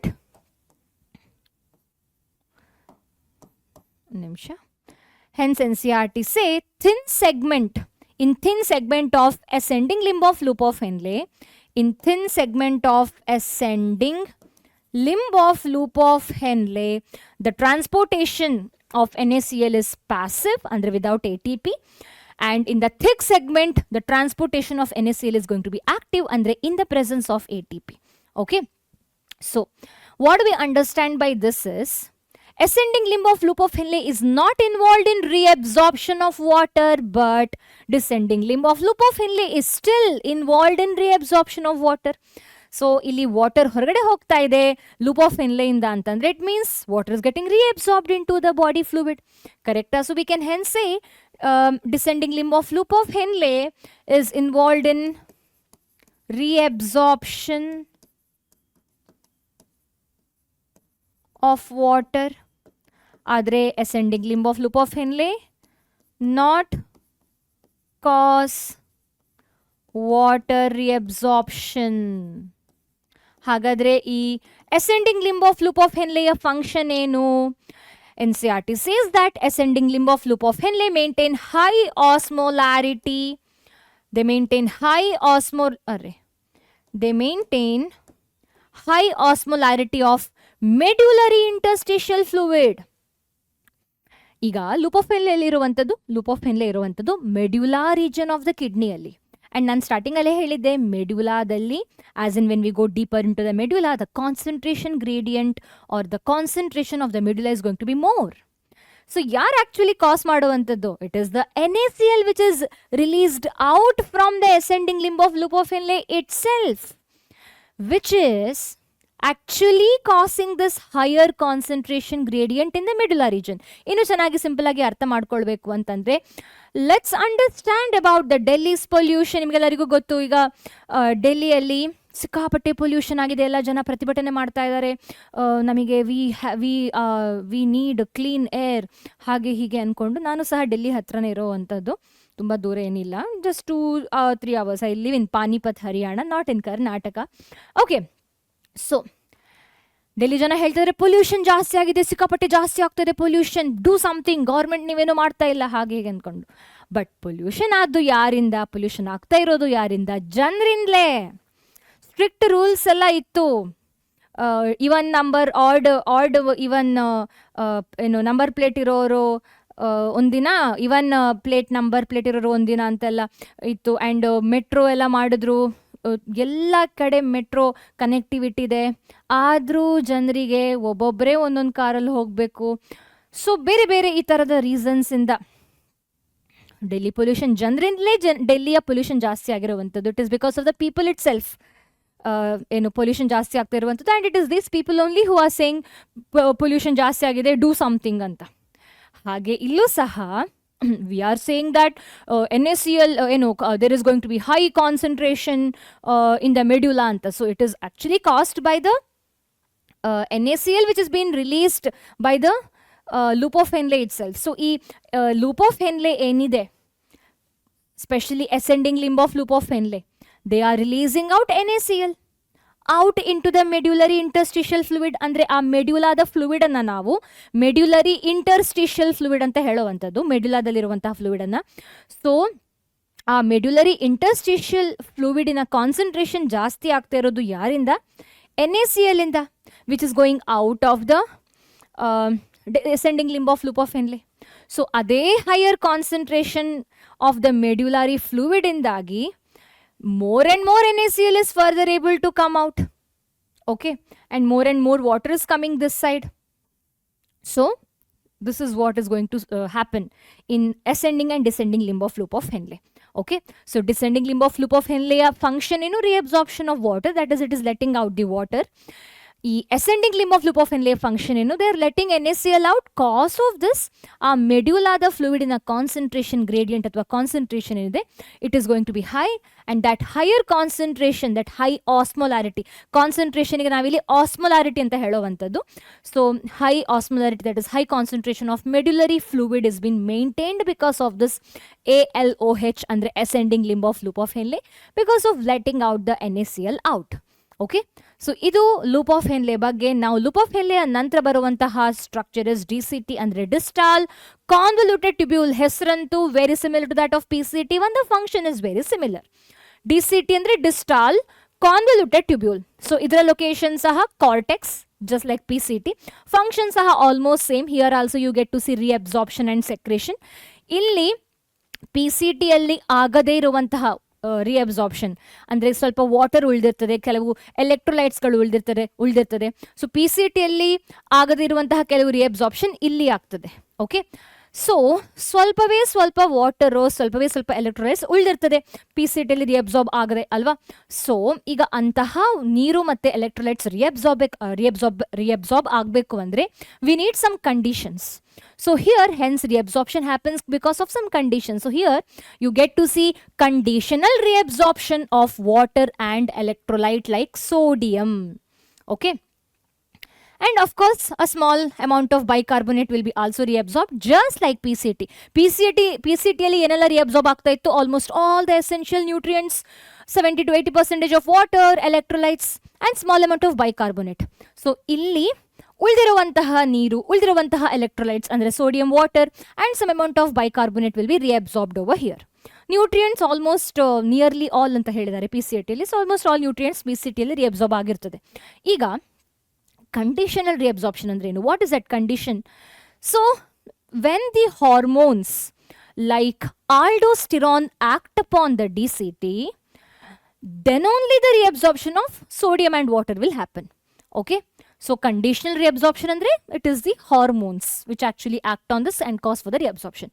So hege reabsorption ಆಗ್ತದೆ ಹಾಗೆ ಇಲ್ಲೂ ಸಹ secretion PCT ಅಲ್ಲಿ ಹೇಗೆ secretion ಆಗ್ತದೆ ಹಾಗೆ ಇಲ್ಲೂ ಸಹ ಸೆಕ್ರಿಷನ್ ಆಗ್ತದೆ. ಅಂದ್ರೆ ಕೆಲವು ಏನು ammonia, hydrogen ions and even potassium ions. So potassium hydrogen ions which is present excess in the body fluid that will be entering into the DCT's lumen and also some amount of ammonia. So ಅಲ್ಲಿ ಸಹ PCT ಅಲ್ಲಿ ಏನು hydrogen ions ಮತ್ತೆ ammonia reabsorb ಆಗ್ತಾ ಇತ್ತು. ಇಲ್ಲಿ in addition to that even potassium ions can also get ರಿಅಬ್ಸಾರ್ಬ್ಡ್.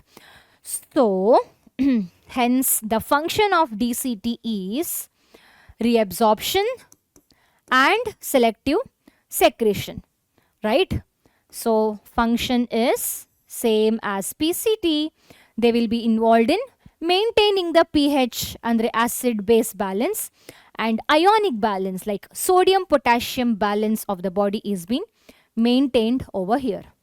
ಅಲ್ಲಿ ನಾವು ಫಂಕ್ಷನ್ ಅನ್ನ ಸಿಂಪಲ್ ಆಗಿ ಪ್ಲೇನ್ ಆಗಿ PH ಅಂಡ್ ಅಯೋನಿಕ್ ಬ್ಯಾಲೆನ್ಸ್ ಅಂತ ಬರ್ದ್ವಿ. ಇಲ್ಲಿ since we have hydrogen sodium ions mention, it's better to write specific ion name like sodium potassium balance.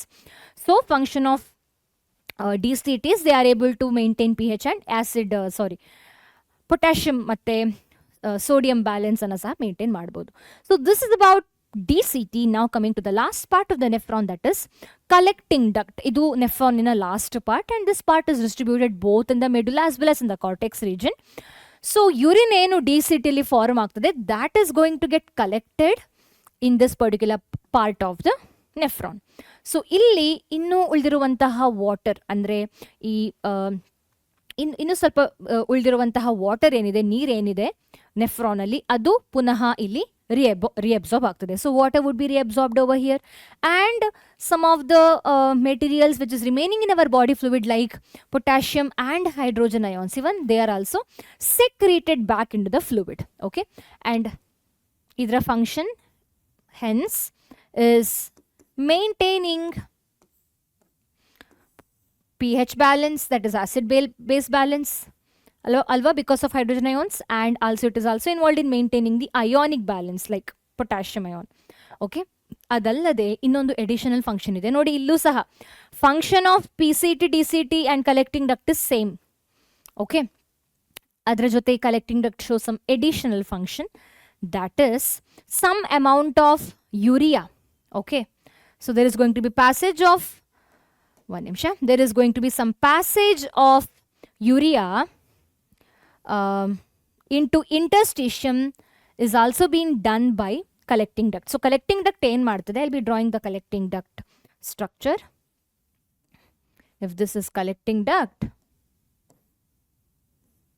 DCT is connected over here alva, many DCTs are connected. So ಇದು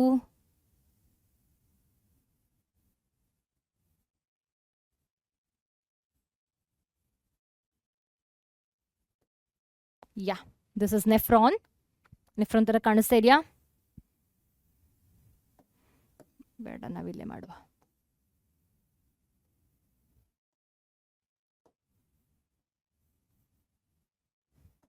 loop of Henle,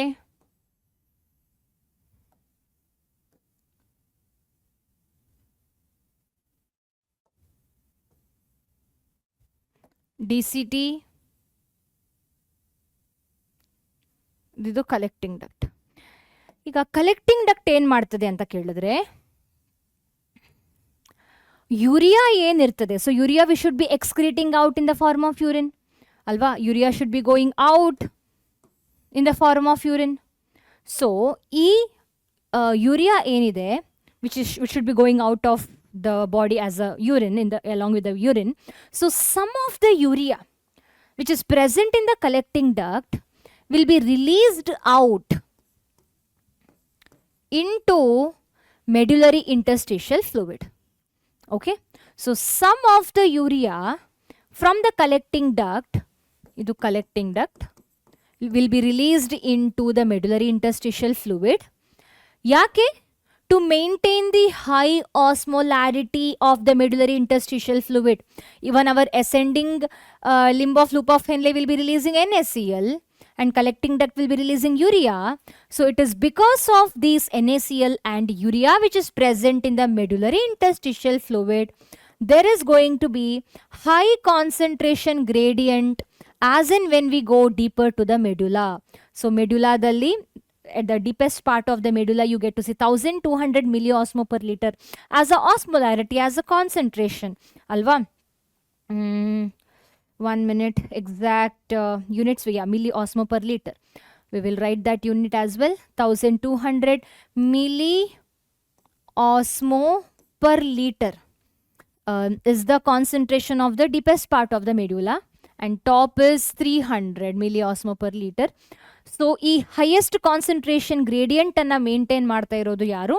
NaCl released by the ascending limb of loop of Henle and collecting duct which is releasing the urea.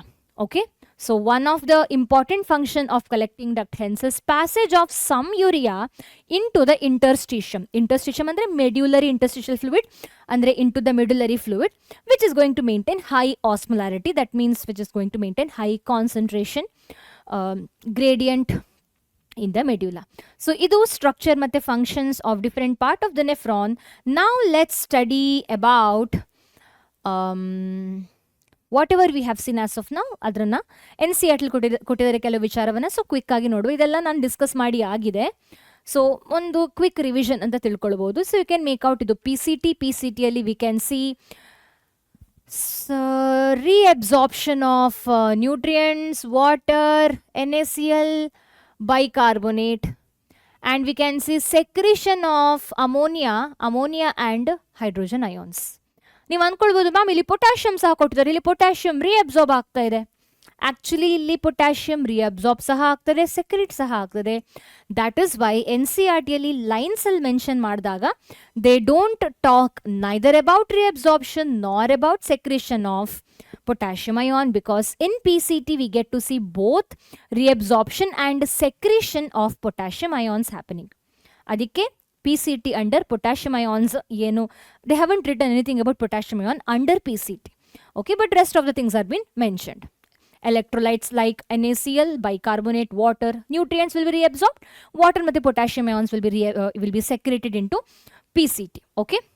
Loop of Henle, as you can see, water is being released out, reabsorption aguvantadu, because this part is permeable to water and ascending limb is permeable to NaCl. Now, distal convoluted tubule, you can see again over here, reabsorption of NaCl, water and bicarbonate, and again secretion of hydrogen ions and potassium ions. Okay. Now, collecting duct alli, you can see reabsorption of water and urea is released into the medullary interstitial fluid to maintain high osmolarity in the medulla part of the kidney. So, illige we understood about structure, function of different parts of the nephrons. Now, we will try to understand urine formation. Urine hege form ಆಗ್ತದೆ ಅಂತ. So, urine will be formed in the different part of the, with the help of different part of the nephron, and this urine formation happens in steps.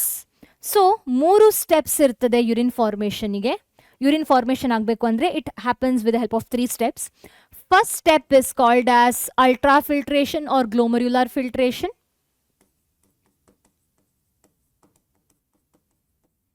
Second step is called as tubular reabsorption.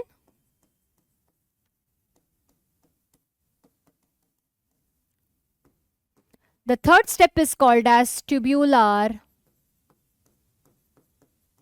secretion. So first let's try to understand about ultrafiltration.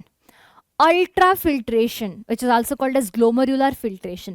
So ಯಾಕೆ ಈ step ಅನ್ನ ಗ್ಲೋಮರ್ಯುಲರ್ filtration ಅಂತ ಹೇಳ್ತಾರೆ? ಯಾಕಂದ್ರೆ ನಾನು starting ಅಲ್ಲೇ ಹೇಳಿದ್ದೆ, ಗ್ಲೋಮರ್ಯುಲಸ್ ಮತ್ತೆ ಬೋಮನ್ಸ್ ಕ್ಯಾಪ್ಸುಲ್ ಎರಡೂ ಸೇರ್ಕೊಂಡು ಬ್ಲಡ್ ಅನ್ನ ಫಿಲ್ಟರ್ ಮಾಡುವಂಥದ್ದು ಅಂತ. But why still it is called as glomerular filtration?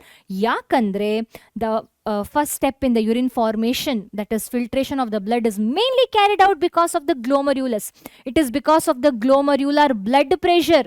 NCERT ಹೇಳ್ತದೆ, The glomerular capillary blood pressure causes filtration of the blood through the 3 layers. First step in the urine formation filtration, which glomerulus and Bowman's capsule ಆಗಬೇಕು. Filtration ಆಗುವಂಥದ್ದು with the help of Bowman's capsule and glomerulus. ಆದರೆ ಈ ಸ್ಟೆಪ್ಪನ್ನು ನಾವು ಗ್ಲೋಮರ್ಯುಲರ್ filtration ಅಂತ ಯಾಕೆ ಕರಿತೇವೆ ಅಂತ ಕೇಳಿದ್ರೆ, it is because of the glomerular blood pressure which actually cause the filtration of the blood through the 3 layers which is present in the Bowman's capsule and glomerulus. So ನಿಮಗೆ ಗೊತ್ತು ಗ್ಲೋಮರ್ಯುಲಸ್ ಮತ್ತು Bowman's ಕ್ಯಾಪ್ಸುಲನ್ನು together we call them as a Malpighian body. So do we have a image? Yeah, ನೋಡಿ, ಇದು Malpighian ಬಾಡಿಯ structure which is having glomerulus and Bowman's capsule. So ನಾವು ಯಾಕೆ ಇದನ್ನು ಗ್ಲೋಮರ್ಯುಲರ್ ಫಿಲ್ಟ್ರೇಷನ್ ಅಂತ ಕರಿತೇವೆ ಅಂತ ಕೇಳಿದ್ರೆ, the blood which is coming through these efferent arteriole would be having specific pressure. Okay, so ಹೇಗೆ ನಮ್ಮ ಬ್ಲಡ್ ವೆಸಲ್ಸಲ್ಲಿ ಪ್ರೆಷರ್ ಎಕ್ಸರ್ಟ್ ಆಗ್ತದೋ ಹಾಗೆ ಇಲ್ಲೂ ಸಹ ಗ್ಲೋಮರ್ಯುಲರ್ ಕ್ಯಾಪಿಲರಿ, ಇಲ್ಲೂ ಸಹ ಎಫರೆಂಟ್ ಆರ್ಟರಿಯೋಲ್ ಅಲ್ಲೂ ಸಹ blood is going to present in the specific pressure. So ಆ ಸ್ಪೆಸಿಫಿಕ್ ಬ್ಲಡ್ ಪ್ರೆಷರಿಂದಾಗಿ ಫಿಲ್ಟ್ರೇಷನ್ ಆಗುವಂಥದ್ದು. ಓಕೆ, ಇಲ್ಲಿ ಪ್ರೆಷರೇ ಇಲ್ಲ ಅಂತಂದರೆ, ಈ ಗ್ಲೋಮರ್ಯುಲಸಲ್ಲಿ ಇರುವಂತಹ ಬ್ಲಡ್ಡಲ್ಲಿ ಪ್ರೆಷರೇ ಇಲ್ಲ ಅಂದರೆ it won't be able to cross these layers of the Malpighian body. ಇಲ್ಲಿ 3 ಲೇಯರ್ಸ್ ಇದೆ. ಅದ್ಯಾವುದು 3 ಲೇಯರ್ಸ್ ಅಂತ ನೋಡುವ. Okay, that is one is a layer of the glomerular capillary, another one is the basement membrane, and next is the Bowman's capsule membrane. So ಈ 3 ಲೇಯರ್ಸನ್ನು blood cross ಆಗಬೇಕು. ಅದು cross ಆಗಬೇಕು ಅಂತಂದರೆ the blood in the glomerulus should be in the specific pressure, and it is that pressure which is actually causing the filtration. Hence this filtration is called as glomerular filtration. Okay, so ಯಾವುದು ಈ 3 layer which the blood transported from the glomerulus will be crossing ಅಂತ ಕೇಳಿದ್ರೆ, it is the membrane of the glomerular capillary, that is the endothelial membrane, and next is the basement membrane which is present between the glomerular membrane and the Bowman's capsule membrane, and the Bowman's capsule membrane which is made up of simple squamous epithelial tissue. Okay, ನಾನು ಬೇಕಾದ್ರೆ ಇಲ್ಲಿ draw ಮಾಡ್ತೇನೆ. So ಇದು glomerular blood capillary which is made up of endothelial cells. Okay, ಈಗ blood ಇಲ್ಲಿದೆ. Okay, this is the first layer is it's a glomerular capillary layer. ಇದು glomerular capillary, that is endothelium. It is ಇಲ್ಲೇ ಬರಿಬೋದಿತ್ತು, so ನಾನು ಯಾಕೆ ಟ್ರಮ್ ಮಾಡ್ತಾ ಇದ್ದೇನೆ ಇಲ್ಲಿ. ಯಾ, ಓಕೆ, ನೆಕ್ಸ್ಟ್ ಅರೆ ಒಂದೇ ನಿಮಿಷ ಕೊಡಿ. Yes, next that is this is blood. Okay, so since they have a specific pressure, they are supposed to cross this layer. So ಈ ಎಂಡೋಥಿಲಿಯನ್ನ ನಂತರ ಬರುವಂಥದ್ದು basement membrane. Basement membrane is not having any cells. They are acellular. They are just made up of some protein and carbohydrate. So ಇದಾದ ನಂತರ ಬರುವಂತಹ layer simple squamous epithelial tissue of Bowman's capsule, which is made up of podocyte cells, ಅಂದರೆ finger like structure ಇರುವಂತಹ cells ಅನ್ನ ಹೊಂದಿರ್ತದೆ.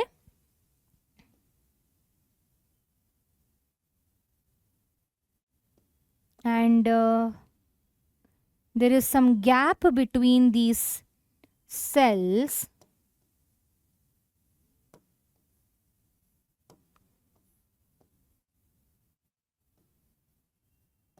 So ಈ ಗ್ಯಾಪಿಗೆ ನಾವು ಫಿಲ್ಟ್ರೇಷನ್ ಸ್ಲಿಟ್ ಅಂತ ಹೇಳ್ತೇವೆ, also called as slit four.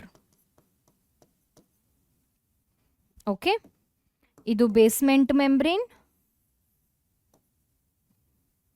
First membrane is ಕ್ಯಾಪಿಲರೀಸಿನ ಲೇಯರು. ಓಕೆ, ಈಗ ಬ್ಲಡ್ ಈ 3 ಲೇಯರನ್ನು ಪಾಸ್ ಆಗಬೇಕು. ಸೊ ಕೊನೆಗೆ ನಮಗಿಲ್ಲಿ ಸಿಗುವಂತಹ ಫ್ಲೂಯಿಡ್ ಏನಿದೆ, ಕೊನೆಗಿಲ್ಲಿ ಬರುವಂತಹ ಫ್ಲೂಯಿಡ್ ಏನಿದೆ ಈಗ ಇದು, finally we will be getting a fluid ಅಲ್ವಾ. ನಾವು this fluid wouldn't have any RBC. They are mostly will have plasma like fluid without large proteins. RBC ಅಂತೂ ಇಲ್ವೇ ಇಲ್ಲ ಬಿಡಿ, RBC WBC ಮತ್ತೇನದು ಪ್ಲೇಟ್ಲೆಟ್ಸ್ ಎಲ್ಲ ಇಲ್ಲ ಬಿಡಿ. ಆದರೆ even large proteins are not present in this fluid. ಯಾಕಂದ್ರೆ here because of the slit pore which is present in the between the podocytes, that is filtration slit ಅಂತ ಹೇಳ್ತೇವೆ. And because of the 3 membranes, ಈ 3 membrane, ಈ 3 ಲೇಯರನ್ನು pass ಆಗಿ ಬರುವಂತಹ fluid ಇದು ಅಲ್ವಾ. So this fluid that is plasma like fluid without larger proteins, ನಾವು they will be entering into different part of the nephrons and it is them later will be getting reabsorbed, secreted and finally giving out urine. Okay, so that is why ನಾವು ಎಕ್ಸ್ಕ್ರಿಟ್ ಮಾಡುವಂತಹ urine ಏನಿದೆ, the colour is very similar to plasma, that is quite yellowish, pale yellow colour ಇರುವಂಥದ್ದು. Okay, ಈಗ what happens to the blood? So blood ಅಲ್ಲಿ filter ಆಗದಿರುವಂತಹ RBC, larger proteins, WBC, what happens to that? So they go back through efferent arteriole. ಇವುಗಳು efferent arteriole ಮುಖಾಂತರ ಹೊರಗಡೆ ಹೋಗ್ತದೆ. Okay, blood have come here through A for apple efferent arteriole ಅಲ್ವಾ. ಎಫರೆಂಟ್ ಆರ್ಟಿರಿಯೋಲ್ ಮುಖಾಂತರ blood ಇಲ್ಲಿ ಗ್ಲೋಮರ್ಯುಲಸ್ ಒಳಗಡೆ ಬಂದಿರುವಂಥದ್ದು. ಸೊ ಹೊರಗಡೆ ಇಫರೆಂಟ್ ಆರ್ಟಿರಿಯೋಲ್ ಮುಖಾಂತರ ಇದೇ ಬ್ಲಡ್ ಹೊರಗಡೆ ಹೋಗ್ತದೆ. That is remaining blood which did not get properly filtered, ಅದು ಹೊರಗಡೆ ಹೋಗುವಂಥದ್ದು. So glomerular capillary blood pressure actually causes the filtration of the blood as it passes through the 3 layers in the Malpighian body or renal corpuscles. Okay, so ಮುಗಿಲಿಲ್ಲ ಇನ್ನು. ನಾನೀಗ discuss ಮಾಡಿರುವಂತಹ ವಿಚಾರವನ್ನು ಇಲ್ಲಿ ಪುನಃ ಬರ್ದೇನೆ. Epithelial cells of Bowman's capsule called podocytes are arranged in intricate manner to produce filtration slit or slit pore. ಇದರ ಅರ್ಥ ಏನು? ಈ ಬೋಮನ್ಸ್ ಕ್ಯಾಪ್ಸ್ಯೂಲಿನ ಎಪಿಥೆಲಿಯಲ್ ಟಿಶ್ಯೂ ಏನಿದೆ ಅಲ್ಲಿ they are made up of podocyte cells. ಈ ಪೋಡೋಸೈಟ್ ಸೆಲ್ಸ್ಗಳು ಅಂದರೆ ಫಿಂಗರ್ ಲೈಕ್ ಸ್ಟ್ರಕ್ಚರ್ ಇರುವಂತಹ ಸೆಲ್ಸ್ಗಳು, they are arranged in a specific manner so that some slit or some pore is been created between them. So ಈ slit pore ಒಳಗಡೆ blood pass ಆಗುವ ಕಾರಣ blood is being filtered properly. So blood transported through these membranes finally filtered to form plasma like fluid except the larger proteins. So ಇಷ್ಟು ಚೆನ್ನಾಗಿ filtration ಆಗುವ ಕಾರಣ, blood filtration ಆಗುವ ಕಾರಣ ಈ ಸ್ಟೆಪ್ ಅನ್ನ ಅಲ್ಟ್ರಾ ಫಿಲ್ಟ್ರೇಷನ್ ಅಂತ ಕರೆಯುವಂಥದ್ದು. Because the plasma like fluid without a larger protein is been produced ಅಲ್ವಾ. So such filtration hence is called as ultra filtration. So ಈ ರೀಸನಿಗೆ we are calling this as ultra filtration and this is why we also call them as a glomerular filtration. So ಎಲ್ಲರೂ glomerular filtration ಬಗ್ಗೆ ಏನಾದರೂ question ಬಂದರೆ ಅದನ್ನು explain ಮಾಡಿ ಅಂತ ಕೇಳಿದ್ರೆ you have to write all of this pointers. Draw ಮಾಡುವ ಅವಶ್ಯಕತೆ ಇಲ್ಲ, ಇದೆಲ್ಲ ಬರಿಬೇಕು. And if possible you can also draw this, ಇದನ್ನು ಡ್ರಾ ಮಾಡ್ಬೋದು ಬೇಕಾದರೆ 3 ಮಾರ್ಕಿಗಿಂತ ಜಾಸ್ತಿ ಏನಾದರೂ ಕೇಳಿದ್ರೆ. ನಾವು ಈಗ ಎಷ್ಟು ಅಮೌಂಟ್ ಆಫ್ ಬ್ಲಡ್ ಆ್ಯಕ್ಚುಯಲ್ ಆಗಿ ಫಿಲ್ಟರ್ ಆಗುವಂಥದ್ದು ನೆಫ್ರಾನಲ್ಲಿ? Let's understand. 100 to 1200 ml of blood has been filtered by kidney per minute. ಒಂದು ನಿಮಿಷದಲ್ಲಿ ನಮ್ಮ ಕಿಡ್ನಿ 1100 to 1200 ml ಆಫ್ ಬ್ಲಡ್ಡನ್ನು ಫಿಲ್ಟರ್ ಮಾಡ್ತದೆ ಅಂತೆ. ಒಂದು ನಿಮಿಷದಲ್ಲಿ ಅಷ್ಟು ಅಮೌಂಟ್ ಆಫ್ ಬ್ಲಡ್ ಫಿಲ್ಟರ್ ಆಗ್ತಾ ಇರ್ತದೆ, ಆಯಿತಾ, ಟೋಟಲ್ ಆಗಿ. ಅಂದರೆ ನಮಗೆ V already know that what is a cardiac output. ಅಂದರೆ ಒಂದು ನಿಮಿಷದಲ್ಲಿ ಎಷ್ಟು ಬ್ಲಡ್ಡು ನಮ್ಮ ಲೆಫ್ಟ್ ವೆಂಟ್ರಿಕಲ್ಸ್ ಪಂಪ್ ಮಾಡ್ತದೆ ಅಂತ ನಮಗೆ ಗೊತ್ತು. That is 5000 blood 5000 ml. So 5000 ml of the blood goes out of the left ventricle. 1100 to 1200 ml of blood get filtered in a minute. So by this we can say that 1/5 of the blood pumped by heart is being filtered. ಇದರಲ್ಲಿ ಒಂದು ಅಂದರೆ 1/5 of the blood pumped out by heart is being filtered ಅಂತ ಹೇಳ್ಬೋದು ಅಲ್ವಾ. So ಇದು filtration ಎಷ್ಟಾಗ್ತದೆ ಅಂತ. So filtrate ಎಷ್ಟು ಪ್ರೊಡ್ಯೂಸ್ ಆಗ್ತದೆ?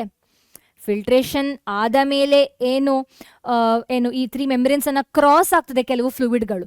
ಸೊ ಆ ಫ್ಲೂಯಿಡ್ ಎಷ್ಟು? So what is the amount of filtrate produced in a minute? So that is going to be 125 ml of the filtrate is being produced per minute. That is actually called as glomerular filtration rate. 125 ml ನಷ್ಟು filtrate ನಿಮಿಷದಲ್ಲಿ produce ಆಗುವಂಥದ್ದು, and this is called as glomerular filtration rate. And if you convert this in a day, ಅಂದರೆ ಒಂದು ದಿನದಲ್ಲಿ 180 liters of the blood, filtrate is been produced in a day. ಇದೆಲ್ಲ filtrate blood ಅಲ್ಲ. 125 ml ಅಷ್ಟು filtrate produce ಆಗುವಂಥದ್ದು ನಿಮಿಷದಲ್ಲಿ, ಒಂದು ನಿಮಿಷದಲ್ಲಿ, ವಿಚ್ ಮೀನ್ಸ್ ದಿನದಲ್ಲಿ 180 liters of filtrate is been produced in a day. Okay, so ಈಗ ಗ್ಲೋಮರ್ಯುಲರ್ ಫಿಲ್ಟ್ರೇಷನ್ ರೇಟ್ ಅಂದರೆ ಏನು ಹಾಗಾದರೆ? It's the amount of blood, amount of the filtrate which has been produced by the kidney per minute is called as, ಹೇಗೆ cardiac output ಇದೆ, that is amount of the blood pumped out by each ventricle per minute, ಹಾಗೆ amount of filtrate which is being produced per minute is called as glomerular filtration rate. That is going to be 125 ml per minute. Okay, ಆದರೆ we know that ದಿನದಲ್ಲಿ 180 liters of filtrate is being produced according to the calculation, alva. But we know that it is only 1 to 2 liters of urine which we actually produce in a day. So what happens to this 99% of the filtrate then? So ದಿನದಲ್ಲಿ 180 liters of filtrate produce ಆಗ್ತಾ ಇದೆ ಅಂತೆ, if you go by the calculation. But ನಾವು produce ಮಾಡುವಂತಹ urine ಎಷ್ಟು? ಬರೀ 2 liters maximum. So what is happening to the 99% of the filtrate then? So they are going to get reabsorbed in other part of the nephron. Okay, so let's understand the next step of urine formation, that is tubular reabsorption. Okay, so tubular reabsorption na definition ಹೀಗಿದೆ ನೋಡಿ. A comparison of the volume of the filtrate formed per day with that of the urine released suggests that 99% of the filtrate is being reabsorbed by the renal tubule, and this itself is called as tubular reabsorption. Okay, so ಹೇಗೆ ರಿಅಬ್ಸಾರ್ಪ್ಷನ್ ಆಗುವಂಥದ್ದು? First of all ಯಾವ ಪಾರ್ಟ್ಸ್ಗಳು ರಿಅಬ್ಸಾರ್ಪ್ಷನ್ ಆಗಲಿಕ್ಕೆ help ಮಾಡುವಂಥದ್ದು? It is all the tubule part of the nephron which is involved in reabsorption, like PCT, DCT, loop of Henle collecting duct, all of them are involved in tubular reabsorption. So ಹೇಗೆ tubular reabsorption ಆಗುವಂಥದ್ದು? that is by active and passive transportation. ಅಂದರೆ ಕೆಲವೊಮ್ಮೆ for some reabsorption we need ATP, for some we don't need ATP. For example, amino acid, glucose ಮತ್ತೆ sodium ions, they are reabsorbed actively, andre with the help of ATP they are being reabsorbed by these tubules of the nephron. Whereas water ಮತ್ತೆ nitrogenous waste ಗಳು ಏನಿವೆ, they will be passively transported, andre without ATP they will be reabsorbed back to the body fluid. Okay, ಸರಿ, ಬರೀ reabsorption ಮಾತ್ರ ಆಗುವಂಥದ್ದ? What about some of the toxic material or some of the excess electrolyte that we have in our body fluid? Now these type of material will be secreted back into our nephron, so which is called as tubular secretion. Idu ee urine formation in a last step. So the phenomenon of secretion of metabolic waste by tubular cells into the filtrate is called as tubular secretion. So illi substances like potassium, ammonia, hydrogen ions galu ee ನೆಫ್ರಾನಿನ tubule ಒಳಗಡೆ ಹೋಗುವಂಥದ್ದು. So ನಾನು ಇಲ್ಲಿ draw ಮಾಡ್ತೇನೆ ಬೇಕಾದ್ರೆ for better understanding. If this is the tubule of the nephron and if this is the cells of the nephrons, secretion ಅಲ್ಲಿ ಏನಾಗುವಂಥದ್ದು? some of the nitrogenous waste, excess of ions will be secreted into the filtrate in the nephron. Reabsorption andre enu? Reabsorption is nothing but some of the materials which is present in the filtrate will be going into the body fluid. Idu reabsorption. Reabsorption of water, NaCl, happens in the different part of the tubule? Secretion of potassium ion, ammonia ions, hydrogen ions will be happening in the different tubules. So ಈ secretions in a function ಏನು secretion ಆಗೋದ್ರಿಂದ ಏನು ಉಪಯೋಗ? Secretion will be leading to the acid base balance of the body fluid. Also it is involved in ionic balance, acid base balance and pH balance. ಅದಲ್ಲದೆ ionic balance ಸಹ ಈ secretion reabsorption ಇಂದ ಆಗುವಂಥದ್ದು. So this is about urine formation. ಈಗ urine ಹೇಗೆ form ಆಗ್ತದೆ ಅಂತ ಗೊತ್ತಾಯಿತು. ಆದರೆ ನಾವು ಪ್ರೊಡ್ಯೂಸ್ ಮಾಡುವಂತಹ ಯುರಿನ್ ಏನಿದೆ, it is highly concentrated. So ಹೇಗೆ ಈ ಕಾನ್ಸಂಟ್ರೇಟೆಡ್ ಯುರಿನ್ ಫಾರ್ಮ್ ಆಗ್ತದೆ ಅಂತ let's try to understand. So ಈ concentration of urine is been explained by counter current mechanism. So we mammals have ability to concentrate our urine. So in which organism we get to see counter current mechanism or concentration of urine ಹೇಳುವಂತ process ಆಗುವಂತದ್ದು mammals ಅಲ್ಲಿ. So which are the different structure which has been involved over here? It is loop of Henle and vasa recta. So ವಾಸರೆಕ್ಟಾದಲ್ಲಿ loop of ಹೆನ್ಲೆಯಲ್ಲಿ 2 limb ಇದೆ. That is ascending limb of loop of Henle, descending limb of loop of Henle. ಹಾಗೆ ವಾಸರೆಕ್ಟಾದಲ್ಲೂ ಸಹ 2 limb ಇದೆ, ಒಂದು descending limb, ಇನ್ನೊಂದು ascending limb. So ಈ 2 ಸ್ಟ್ರಕ್ಚರ್ ಏನಿದೆ, they are involved in counter current mechanism. But why the name counter current? Counter ಅಂದ್ರೆ ಏನು? ಆಪೋಸಿಟ್. ಕರೆಂಟ್ ಅಂದ್ರೆ ಏನು? ಮೂವಿಂಗ್ ಆಫ್ ದ ಫ್ಲೂಯಿಡ್ ಇಲ್ಲಿ. Okay, so here counter current happens between the opposite limbs of loop of Henle and opposite limb of vasa recta, and we also get to see the counter current happening between the opposite limb of loop of Henle and vasa recta. Let me make you understand first. You can see ಇಲ್ಲಿ loop of ಹೆನ್ಲೆಯಲ್ಲಿ 2 limb ಇದೆ, ಒಂದು descending ಇನ್ನೊಂದು ascending. ಇಲ್ಲಿ ವಾಸರೆಕ್ಟಾದಲ್ಲೂ ಸಹ 2 limb ಇದೆ, ಒಂದು ascending limb ಇನ್ನೊಂದು ಡಿಸೆಂಡಿಂಗ್ ಲಿಂಬ್. ಓಕೆ, ಸೊ ಈ ವಾಸರೆಕ್ಟ ಏನಿದೆ, they are anti parallel to Henle's loop. So ಒಂದು counter current you get to see between the descending limb of loop of Henle and ascending limb of loop of Henle. Another counter current you get to see between the ascending limb of vasa recta and descending limb of vasa recta. This is the second counter current. And the third counter current you get to see between the descending limb of vasa recta, descending limb of loop of Henle and ascending limb of vasa recta. To understand this better, I have got an image over here. ನೋಡಿ, ಈ ಥರ actual ಆಗಿ ನಮ್ಮ ಕಿಡ್ನಿಯಲ್ಲಿ vasa recta ಮತ್ತು loop of Henle ಇರೋವಂಥದ್ದು. They are present near to each other and you know ಈ ಥರ ಕ್ಲೋಸ್ ಆಗಿರೋವಂಥದ್ದು. ಸೊ NCERT ಹೇಳ್ತದೆ, ದ ಪ್ರಾಕ್ಸಿಮಿಟಿ ಅಂದರೆ closeness of the vasa recta and loop of Henle and counter current between these two structure actually cause the concentration of urine. ಬರೀ counter current opposite directional movement of fluid ಮಾತ್ರ ಅಲ್ಲ, proximity ಅಂದರೆ nearness of both of the structure. So both of them are involved in concentrating the urine. So counter current ನೋಡಿ ಎಲ್ಲೆಲ್ಲ ಆಗ್ತದೆ ನೋಡಿ, ಒಂದು between descending and ascending loop of Henle and between ascending limb of vasa recta and descending limb of vasa recta. And we can also see counter current here between vasa recta and Henle's loop, and here as well between Henle's loop and vasa recta. So ಇಷ್ಟೊಂದು counter current ಅನ್ನ ನಾವು ನೋಡಬಹುದು, ಅಂದ್ರೆ opposite directional movement of fluid ಅನ್ನ ನೋಡಬಹುದು. and it is because of this we get to see counter current mechanism or concentration of urine ಅನ್ನ ನಾವು ನೋಡಬಹುದು. ಸೊ ಹೇಗೆ 2 ಸ್ಟ್ರಕ್ಚರ್ ಕೌಂಟರ್ ಕರೆಂಟ್ ಅಂದರೆ ಕಾನ್ಸಂಟ್ರೇಷನ್ ಆಫ್ ಯೂರಿನಿಗೆ ಕಾಸ್ ಮಾಡ್ತದೋ, ಹಾಗೆ there are 2 solute here which is actually causing the concentration of the urine or filtrate. That is urea and NaCl. Urea release ಮಾಡೋದು ಯಾರು? ಮೆಡ್ಯುಲರಿ ಇಂಟರ್ಸ್ಟಿಷಿಯಲ್ ಫ್ಲೂಯಿಡ್ ಒಳಗಡೆ collecting duct. NaCl ಯಾರು release ಮಾಡೋವಂಥದ್ದು?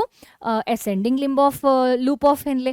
So ಈ 2 solute ಏನಿದೆ, this is another factor or another thing which is actually helping in counter current. Okay, so now let's try to understand counter current mechanism in detail. Nantra I will be giving you the notes. Ellaru question bandre yen exact agi baribeku hege baribeku anta I will be giving some notes as well. So first ige ನಾವು counter current mechanism ಅನ್ನ ಒಂದ್ಸಲ detail ಆಗಿ ನೋಡುವ, and ನೋಟ್ಸಲ್ಲಿ ಏನನ್ನ ಬರಿಬೇಕು, ಎಷ್ಟು ಬರೆದ್ರೆ ಮಾತ್ರ ಸಾಕು ಅಂತ I will be telling you. So we already know the properties of Henle's loop ಮತ್ತೆ vasa recta, and we also know the different limbs of Henle's loop and vasa recta. So ಇದು ಈ Henle's loopನ descending limb ಆದ್ರೆ ಇದು descending limb of loop of Henle ಆದ್ರೆ ಇದು ascending limb of loop of Henle, ascending limb of loop of Henle ಇದು, and this is ascending limb of vasa recta, ಇದು descending limb of vasa recta. Okay, and ನಮಗೆ ಗೊತ್ತು Henle's loop in a property ಏನು ಅಂತ, that is descending limb will be showing permeability to water and ascending limb will be showing permeability to NaCl. And we also know about vasa recta. Vasa recta will be able to they will be able to show permeability for both NaCl as well as water. So they will be able to let in water, let out NaCl.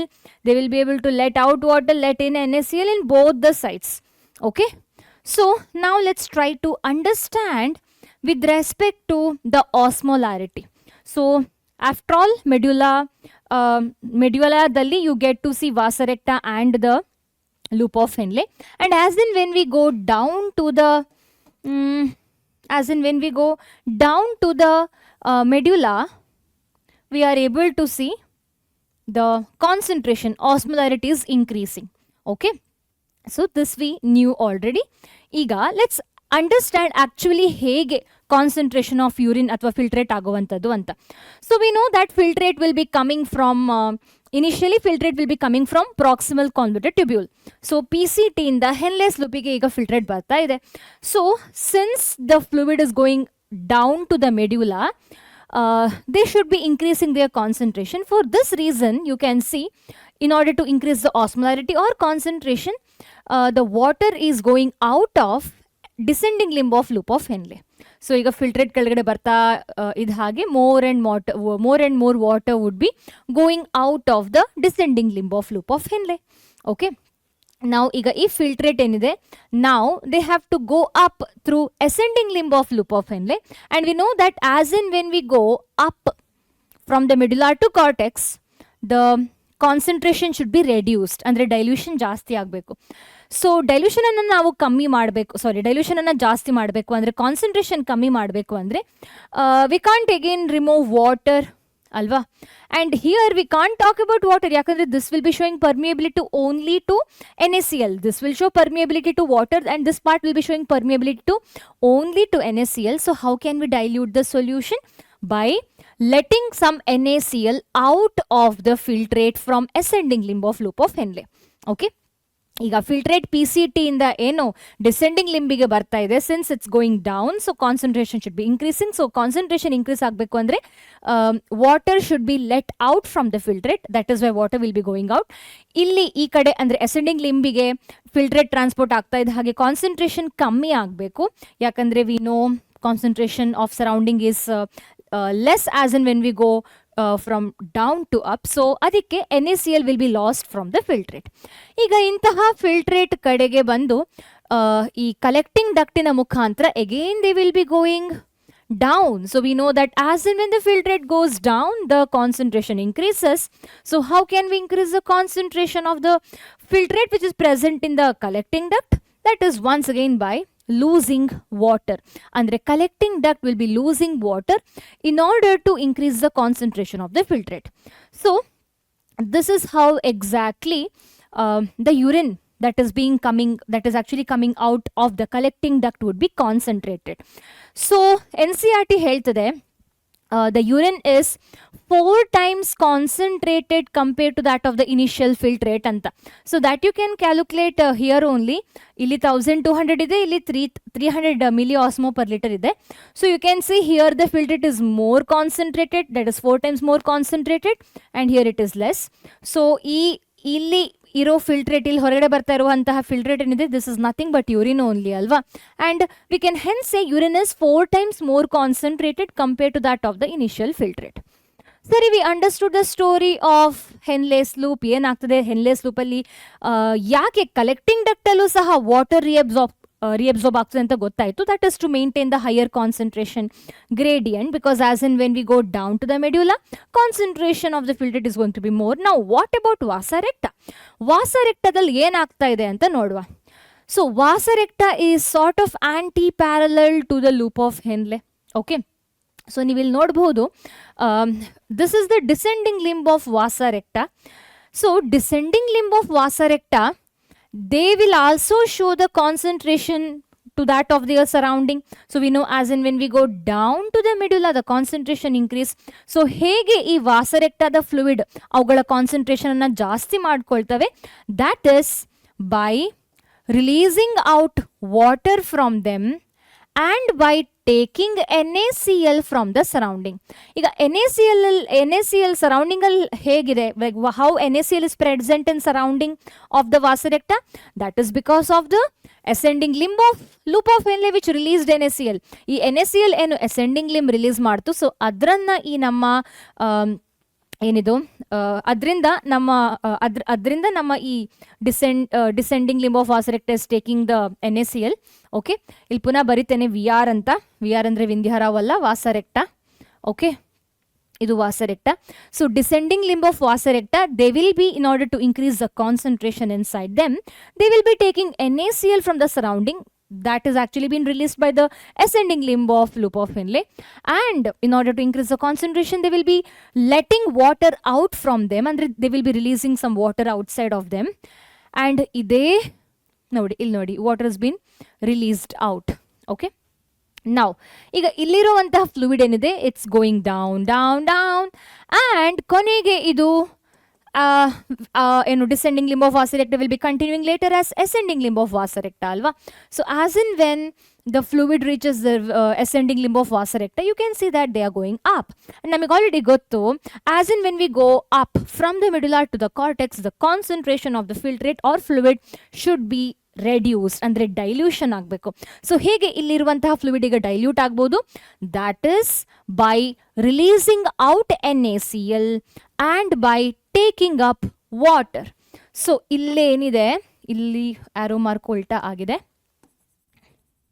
So water ಏನು surrounding ಅಲ್ಲಿ ಇರ್ತದೆ, so that is being taken by the vasa recta, and in order to dilute, they will also release out NaCl. So NCERT ಅಲ್ಲಿ ಒಂದು statement ಇದೆ, NaCl is finally returned to the medullary interstitial fluid by ascending limb of vasa recta ಅಂತ. So NaCl ಅನ್ನ actual ಆಗಿ release ಮಾಡಿರುವಂಥದ್ದು, medullary interstitial ಫ್ಲೂಯಿಡಿಗೆ release ಮಾಡಿರುವಂಥದ್ದು ಯಾರು, ascending limb of loop of Henle. So ಅದನ್ನು vasa recta ಸ್ಟಾರ್ಟಿಂಗಲ್ಲಿ ತಗೊಂಡಿರುತ್ತೆ. So ಅದು ಕೊನೆಗೆ ರಿಟರ್ನ್ ಮಾಡುತ್ತೆ ಮೆಡ್ಯುಲರಿ ಇಂಟರ್ಸ್ಟಿಷಿಯಲ್ ಫ್ಲೂಯಿಡಿಗೆ. ಯಾವುದು, it is specifically ascending limb of vasa recta which will be returning this NaCl back to the medullary interstitial fluid, and it is important to release NaCl to the medullary interstitial fluid to maintain high osmolarity. Okay, so ಯಾರಾದರೂ ಇಲ್ಲಿ concentration ಅನ್ನು maintain ಮಾಡಬೇಕು, ಅದು maintain ಮಾಡ್ತಾ ಇರುವಂತಹ ಕೆಲಸ ಮಾಡೋದು ಯಾರು, NaCl. Okay, so NaCl initially which has been released by the ascending limb was taken up by descending limb of vasa recta.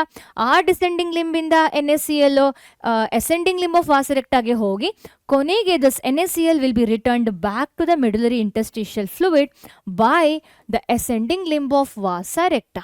Okay, so here we understood about how and what exactly happens in counter current mechanism. Now coming to urea. So ಈ urea ಏನಿದೆ, nitrogenous waste ಏನಿದೆ, that will be transported through the loop of Henle. Okay, so loop of Henle will be also taking up urea which is present in the surrounding. So urea will be secreted into the tubules of the nephron. That is specifically, as you can see, loop of Henle ಒಳಗಡೆ urea ಹೋಗ್ತಾ ಇದೆ. So ಈ ಯೂರಿಯಾವನ್ನು ಪುನಃ ಮೆಡುಲಾ ಅಥವಾ medullary interstitial ಫ್ಲೂಯಿಡಿಗೆ ನಮ್ಮ ಈ collecting duct ವಾಪಸ್ ಹಾಕ್ತಾ ಇದೆ. And why this urea is important, as we know, to maintain high concentration gradient. So ಇಲ್ಲಿವರೆಗೆ ನಾವು ಅರ್ಥ ಮಾಡ್ಕೊಂಡಿರುವಂತಹ ಕೌಂಟರ್ ಕರೆಂಟ್ ಮೆಕ್ಯಾನಿಸಮ್ ಅನ್ನು ನಾನಿಲ್ಲಿ ನೋಟ್ಸ್ ಫಾರ್ಮಲ್ ಕೊಟ್ಟಿದ್ದೇನೆ. And this is NCERT image on counter current mechanism. ಇದು ಸ್ವಲ್ಪ ಕನ್ಫ್ಯೂಸಿಂಗ್ ಆಗಿದೆ. ನಾನು ಹೇಳಿರುವ ವಿಚಾರ ಎಲ್ಲ ಇಲ್ಲಿ ಕವರ್ ಆಗಿದೆ. ಸ್ವಲ್ಪ ಜಾಸ್ತಿನೇ ಇದೆ ಇಲ್ಲೆಲ್ಲ ನೋಡಿ, ನಂಬರ್ಸ್ ಎಲ್ಲ ಕಾಣಿಸ್ತಿದೆ. Actually this indicates for the concentration of the different part of the nephron which is similar to the surrounding as well. So ಅದರಲ್ಲಿ ಇಲ್ಲಿ ನಂಬರ್ ಹಾಕಿ ಕೊಟ್ಟಿದ್ದಾರೆ. ಸೊ ಇಲ್ಲೇನು ಮಾಡಿದ್ದಾರೆ, ವಾಸರೆಕ್ಟ ಮತ್ತು ಲೂಪ್ ಆಫ್ ಹೆನ್ಲೆನ ಸಪರೇಟ್ ಆಗಿ ಬರೆದಿದ್ದಾರೆ. But it is present side by side, ಜೊತೆಗಿರುವಂತಹ structures ಅಲ್ವಾ, both loop of Henle and vasa recta ಇಲ್ಲಿ ಸ್ವಲ್ಪ ಸಪರೇಟ್ ಆಗಿ ಕೊಟ್ಟಿದ್ದಾರೆ. And that is actually more confusing. Okay, and ಈಗ ನಾನು ಇಲ್ಲಿವರೆಗೆ ಡಿಸ್ಕಸ್ ಮಾಡಿರುವಂತಹ ವಿಚಾರವನ್ನು ನೋಟ್ಸ್ ಫಾರ್ಮಲ್ ಕೊಟ್ಟಿದ್ದೇನೆ. ಅರೆ ಎಲ್ಲೋಗಿದೆ? Yes, so let's try to understand quickly. ಫಸ್ಟಿಗೆ ಕೌಂಟರ್ ಕರೆಂಟ್ನ ಫಸ್ಟ್ ಆಫ್ ಆಲ್ ನಾನು ಯಾಕೆ ನೋಟ್ಸ್ ಫಾರ್ಮಲ್ ಕೊಟ್ಟೆ ಅಂದರೆ, there can be question of 5 marks sometimes, explain counter current mechanism ಅಂತ. So explain counter current mechanism ಅಂತ ಎಲ್ಲಾದರೂ ಕ್ವೆಶನ್ ಕೊಟ್ಟರೆ you have to write this and you will be getting full 5 marks. Okay, ಇದು counter current ಮೆಕ್ಯಾನಿಸಮಿನ notes. So first of all ನಾವು definition ಅನ್ನು ಬರೀಬೇಕು. The transport of the substances facilitated by the special arrangement of Henle's loop and Wasserect is called as counter current mechanism. So ಇನ್ನೊಂದು ಬೇಕಾದ್ರೆ sentence add ಮಾಡ್ಬೋದು. There is counter current or opposite directional flow of fluid between the limbs of loop of Henle and between the Wasserect limbs and between the Wasserect and the loop of Henle ಅಂತ ಸಹ ಬರಿಬೋದು. Now, this mechanism of counter current mechanism, this mechanism will be helping in maintaining the concentration gradient in the medullary interstitial fluid. Medullary interstitial fluid ಅಲ್ಲಿ concentration maintain ಆಗೋದೇ because of the NaCl and urea. ಆ NaCl ಮತ್ತು ಯೂರಿಯಾವನ್ನ ಈ medullary interstitial fluid ಗೆ release ಮಾಡುವಂತಹ ಕೆಲಸ tubules ಮಾಡ್ತಾ ಇದೆ. ಅಂದರೆ collecting duct will be releasing urea into medullary interstitial fluid. Ascending limb of loop of Henle will be releasing NaCl into medullary interstitial fluid. Now, counter current mechanism ಹೇಗಾಗ್ತಾ ಇರುವಂಥದ್ದು, the proximity between the Henle's loop and vasa recta and the counter current mechanism between them help in maintaining and increasing osmolarity, ಅಂದರೆ increasing concentration towards the inner medullary interstitial fluid from 300 milliosmo per liter to 1200 milliosmo per liter. So cortex in a concentration 300 milliosmo per liter idre medulla the concentration 1200 milliosmo per liter irtade. Okay, andre idu bari ee medullary interstitial fluid alli matra alla, even in the loop of Henle, even in the vasa recta as well you get to see this concentration. Andre main agi concentration of the filtrate ಅನ್ನ concentrate ಮಾಡುವಂತಹ ಕೆಲಸ ಮಾಡೋದು actual ಆಗಿ ಈ proximity. ಅಂದ್ರೆ ಏನರ್ಥ, nearness between the loop of Henle vasa recta as well as the counter current, ಅಂದ್ರೆ opposite directional movement of the fluid between them is actually maintaining this increasing concentration towards the medullary interstitial fluid or medullary interstitium. So also we can tell it in other way around, entire concentration of filtrate is being done by the proximity and the nearness of this two structure as well as the counter current between them. Okay, sari, also we already saw that the gradient is e gradient in the e concentration maintain athwa e gradient ಈ different gradient ನೀವೇ ನೋಡ್ತಾ ಇದ್ದೀರಿ medulla to cortex ಅಲ್ಲಿ. So that is actually been done by these two solutes NaCl and urea. We have already seen. Okay, ಸ್ಟಾರ್ಟಿಂಗಲ್ಲೇ ನಾನು I have written about this, ಇಲ್ಲಿ already ಬರ್ದಾಗಿದೆ. Okay, now so NCERT ಅಲ್ಲಿ they have given up till here and last one statement ಕೊಟ್ಟಿದ್ದಾರೆ, and this is how they will be ending. NaCl is transported by the ascending limb of loop of Henle which is exchanged with the descending limb of vasa recta. So ನಮಗೆ already ಗೊತ್ತು ಹೇಗೆ ಇಲ್ಲಿ fluid transport ಆಗುವಂಥದ್ದು ಹೆನ್ಲೆಸ್ ಲೂಪಲ್ಲಿ ಎಲ್ಲ ಅಂತ. So that is not been repeated once again over here. So ಡೈರೆಕ್ಟಾಗಿ ಹೇಳ್ತಾ ಇದ್ದಾರೆ NCERT ಅಲ್ಲಿ NaCl ಏನಿದೆ which is being transported out by the ascending limb of loop of Henle will be transferred to descending limb of vasa recta and then it will be going to the ascending limb of vasa recta and then this NaCl is finally returned back to the medullary interstitial fluid by the ascending limb of vasa recta. So ಇದು the main ಏನು ಹೇಳುವಂಥದ್ದು this is actually what exactly we need to know about countercurrent mechanism. That is, NaCl transported by the ascending limb of loop of Henle is exchanged with the descending limb of vasa recta, and finally NaCl is returned to the medullary interstitial fluid or medullary interstitium by the ascending portion of vasa recta. So this is very important statement. Okay, adallade bari as of now we have seen about NaCl. Similarly, small amount of urea will be entering into the thin segment of ascending limb of Henle's loop. ಈ ascending limb of Henle's loop ನ ಒಳಗಡೆ urea ಸಹ ಹೋಗ್ತಾ ಇದೆ, and we know that ascending limb of loop of Henle is permeable to electrolyte. It is permeable to solutes. So NaCl as well as urea, it is permeable to, actually it is permeable not just to NaCl but also to urea. That is why urea enide, it will be small amount of urea will be able to enter into the thin segment of loop of Henle, okay, which will be transported back to the medullary interstitium by the collecting duct. Okay, so ಎಲ್ಲಿದೆ ಈ urea ಏನಿದೆ surrounding medullary interstitial fluid ಅಲ್ಲಿರುವಂತಹ urea, so ಆ ಯೂರಿಯಾದಲ್ಲಿ ಸ್ವಲ್ಪ ಯೂರಿಯಾಗಳು, small amount of urea will be also able to enter in to the thin segment of, or I can say thin segment of ascending limb of loop of Henle as a part of permeability. So this urea will be entering and they will be reaching this collecting duct.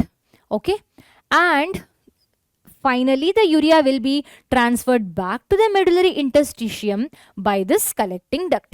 Okay, and the last sentence, so presence of such interstitial gradient helps in an easy passage of water from the collecting tubule, thereby concentrating the filtrate. So ಯಾಕೆ ಇಷ್ಟೆಲ್ಲ drama, ಯಾಕೆ ಇಷ್ಟೆಲ್ಲ solute transport ಆಗಬೇಕು? That is ultimately to concentrate the urine, ultimately to remove maximum water from the filtrate.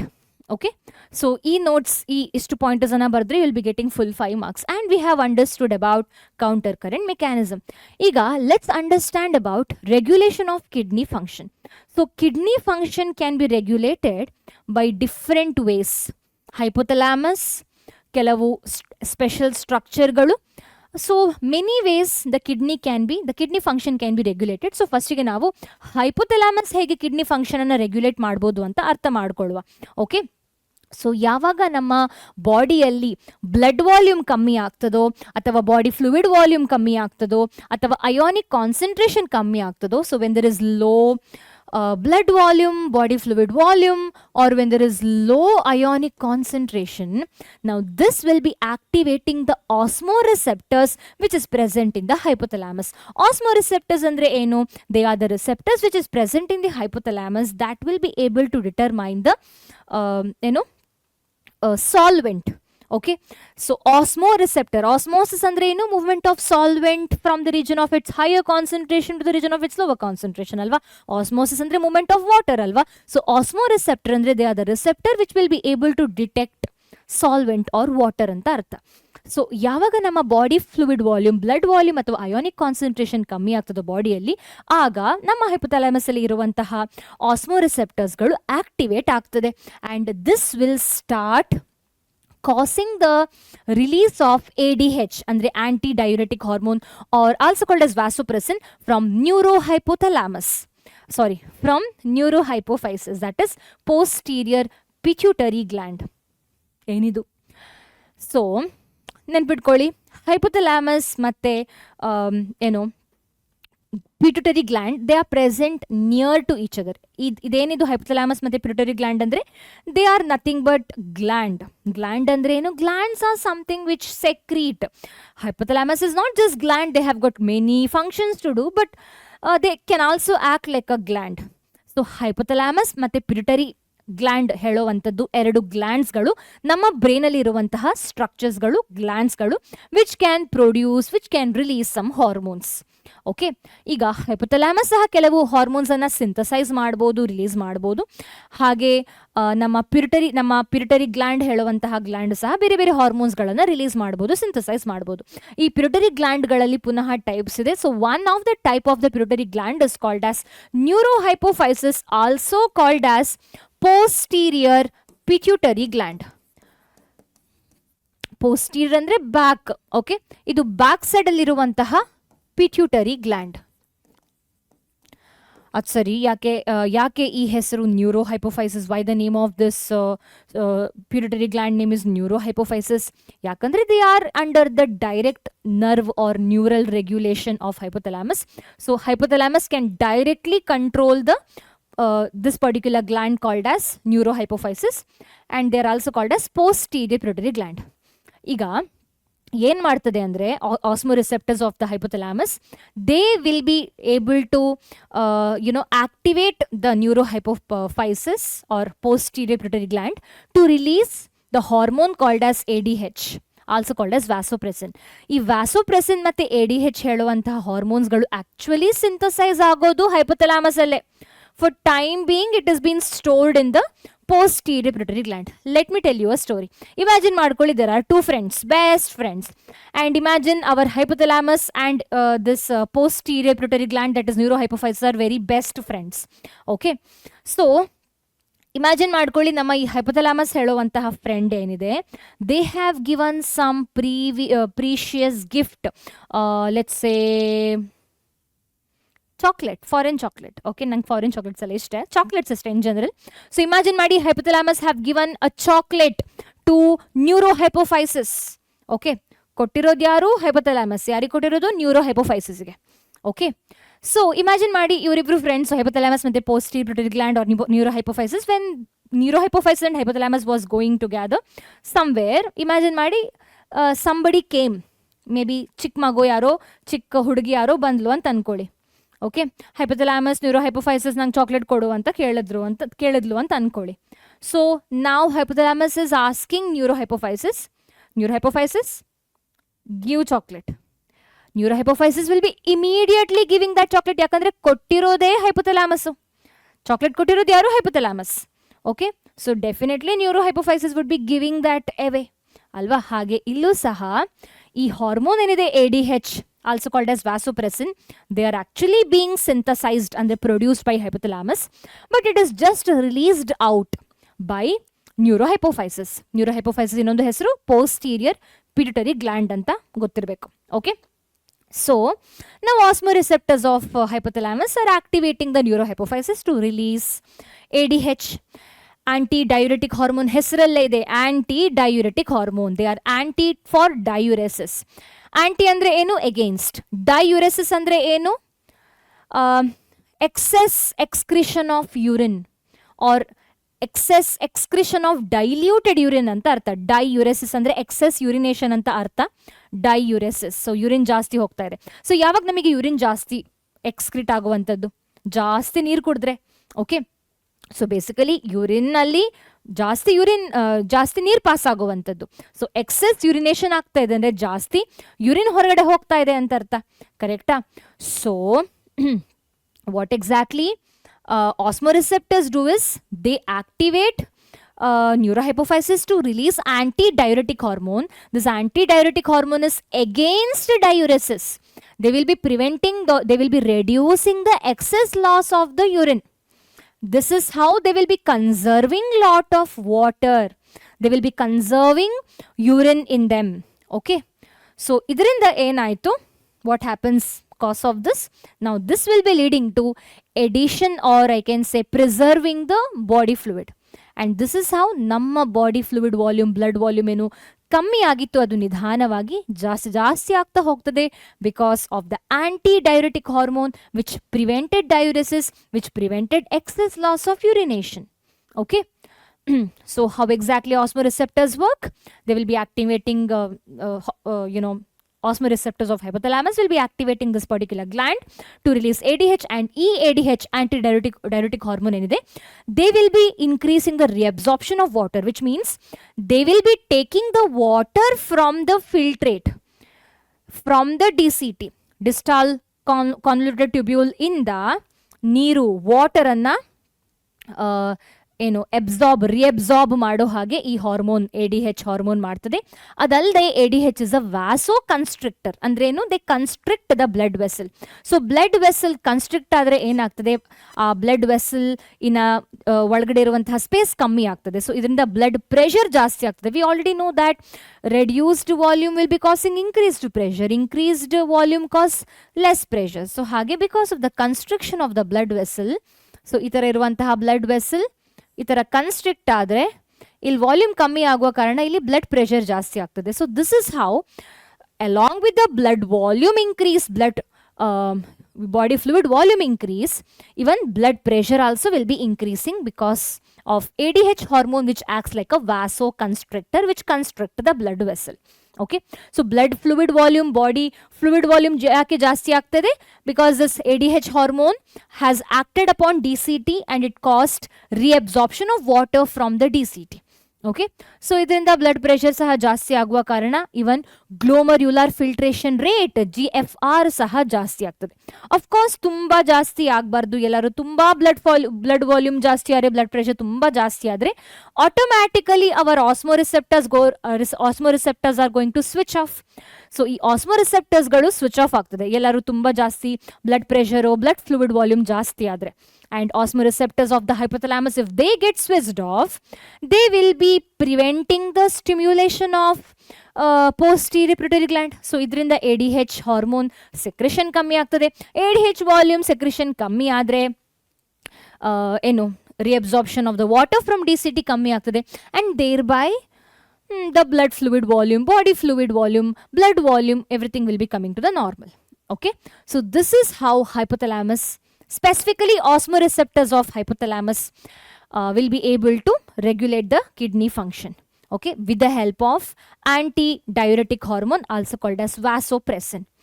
So next let's understand the next structure which is involved in the regulation of the kidney function, that is JGA, juxtaglomerular apparatus. So ಈ juxtaglomerular apparatus ಹೇಳುವಂತಹ structure ಎಲ್ಲಿ ಇರ್ತದೆ ma'am, what is the location of this structure? So ಇದು ಇರೋದು it is present between DCT and efferent arteriolina naduve.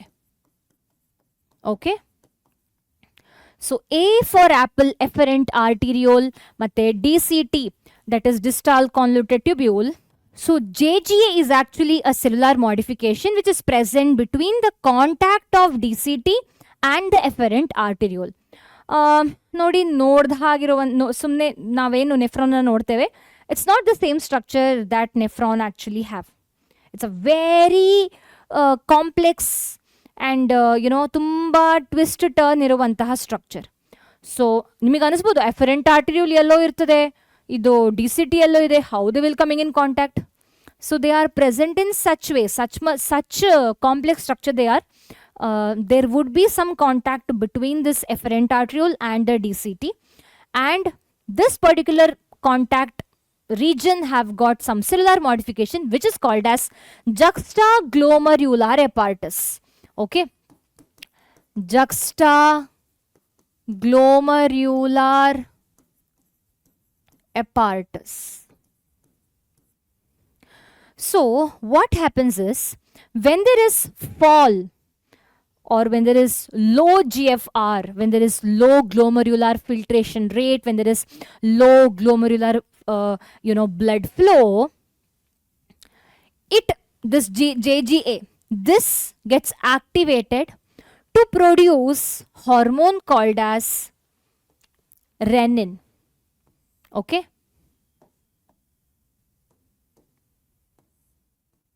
So renin ಯಾವಾಗ produce ಆಗೋವಂಥದ್ದು? When there is fall in GFR, glomerular filtration rate ಕಮ್ಮಿ ಇದ್ದಾಗ, ಅಥವಾ ಗ್ಲೋಮರ್ಯುಲಾರ್ blood flow ಕಮ್ಮಿ ಇದ್ದಾಗ, now this will be activating the JGA to produce renin. So ಈ renin ಏನು ಮಾಡ್ತದೆ, they will be converting an inactive hormone or protein called as angiotensinogen to cause production of angiotensin 1. ಈ angiotensin 1 ಏನಿದೆ that will be further converted into angiotensin 2 with the help of some converting enzyme. ಪುನಃ ಹೇಳ್ತಾ ಇದ್ದೇನೆ, ಸರಿಯಾಗಿ ಕೇಳಿಸ್ಕೊಳ್ಳಿ. JGA ಯಾವಾಗ activate ಆಗುವಂಥದ್ದು?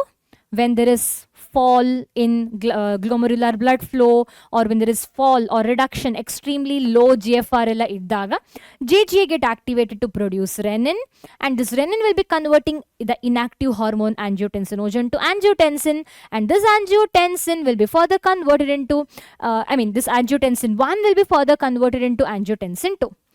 ಈಗ ಈ angiotensin 2 ಏನಿದೆ, they will be causing the production of aldosterone ಅಂತ ಹೇಳುವಂತಹ hormone, which is the hormone of the adrenal gland. So ಈ ಆಲ್ಡೋಸ್ಟಿರಾನ್ ಏನಿದೆ, ಯು ರಿಮೆಂಬರ್ ಕಂಡೀಷನಲ್ ರಿಅಬ್ಸಾರ್ಪ್ಷನ್ ಮಾಡ್ತಾ ಇದ್ದಂಥ ಹಾರ್ಮೋನ್ ಇದು.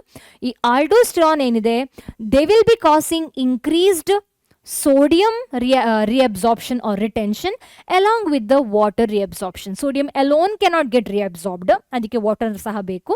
So aldosterone will be causing for sodium reabsorption along with the water reabsorption. ಅದರ ಜೊತೆ ಈ angiotensin 2 ಏನಿದೆ, they are vasoconstrictor. Even they are also vasoconstrictor. By the way, even aldosterone is also a vasoconstrictor. ಇದೆಲ್ಲವೂ blood vessel ಅನ್ನ constrict ಮಾಡುವಂತಹ ಹಾರ್ಮೋನ್ಸ್ಗಳು, ಅಥವಾ I can say they all are involved in increasing the blood pressure.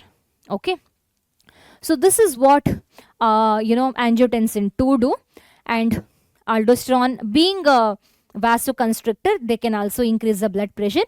And ಯಾವಾಗ ಈ water ಮತ್ತು sodium ರಿಅಬ್ಸಾರ್ಬ್ ಆಗುತ್ತೋ, ಎಲ್ಲಿಂದ? ಡಿಸ್ಟಾಲ್ ಟ್ಯೂಬ್ಯೂಲ್ಸ್ಗಳಿಂದ ಅಥವಾ ಇನ್ ಜನರಲ್ ಟ್ಯೂಬ್ಯೂಲ್ಸ್ಗಳಿಂದ, ಆ ಎಲ್ಲ ವಾಟರು ಸೋಡಿಯಂ ಎಲ್ಲವೂ ನಮ್ಮ ಬಾಡಿ ಫ್ಲೂಯಿಡಿಗೆ ಹೋಗ್ತದೆ, ಕರೆಕ್ಟಾ? ಸೊ ಇದರಿಂದ ನಮ್ಮ ಬಾಡಿ ಫ್ಲೂಯಿಡಲ್ಲಿ ನಮ್ಮ ಬಾಡಿ ಫ್ಲೂಯಿಡ್ ಏನಿದೆ that becomes too much, and cause of this blood pressure ಜಾಸ್ತಿ ಆಗ್ತದೆ.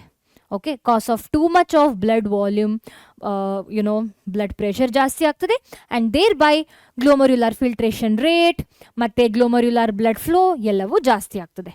Okay, so this is how JGA is able to increase the GFR and able to increase the glomerular blood flow, even the blood pressure. Okay, so it is renin which actually convert angiotensinogen to the angiotensin 1 will be converted into 2, and angiotensin 2 which will be producing aldosterone. Aldosterone will be reabsorbing the sodium and the water from the tubules, and they will be adding all this fluid into the body fluid volume. So ಜಾಸ್ತಿ ಆಗ್ತದೆ body fluid volume, blood volume ಜಾಸ್ತಿ ಆಗ್ತದೆ.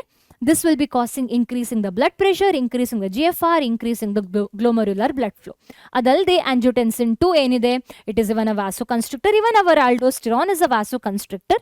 So thereby vasoconstrictors are the one which will be involved in constricting the blood vessel. Cause of this, again, the blood pressure is going to increase. So, itara blood pressure ಜಾಸ್ತಿ ಆಗ್ತದೆ ಬಾಡಿಯಲ್ಲಿ, GFR ಸಹ ಜಾಸ್ತಿ ಆಗ್ತದೆ. Okay, and coming to the last organ which is involved in regulation of the kidney function is heart. Heart will be producing a hormone called as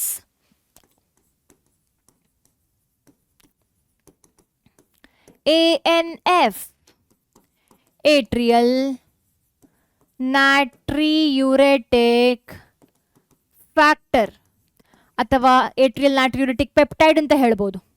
so ಈ ANF ಹೆಸರಲ್ಲೇ ಇದೆ, atrial natriuretic factor. They are been produced by the heart, specifically atria.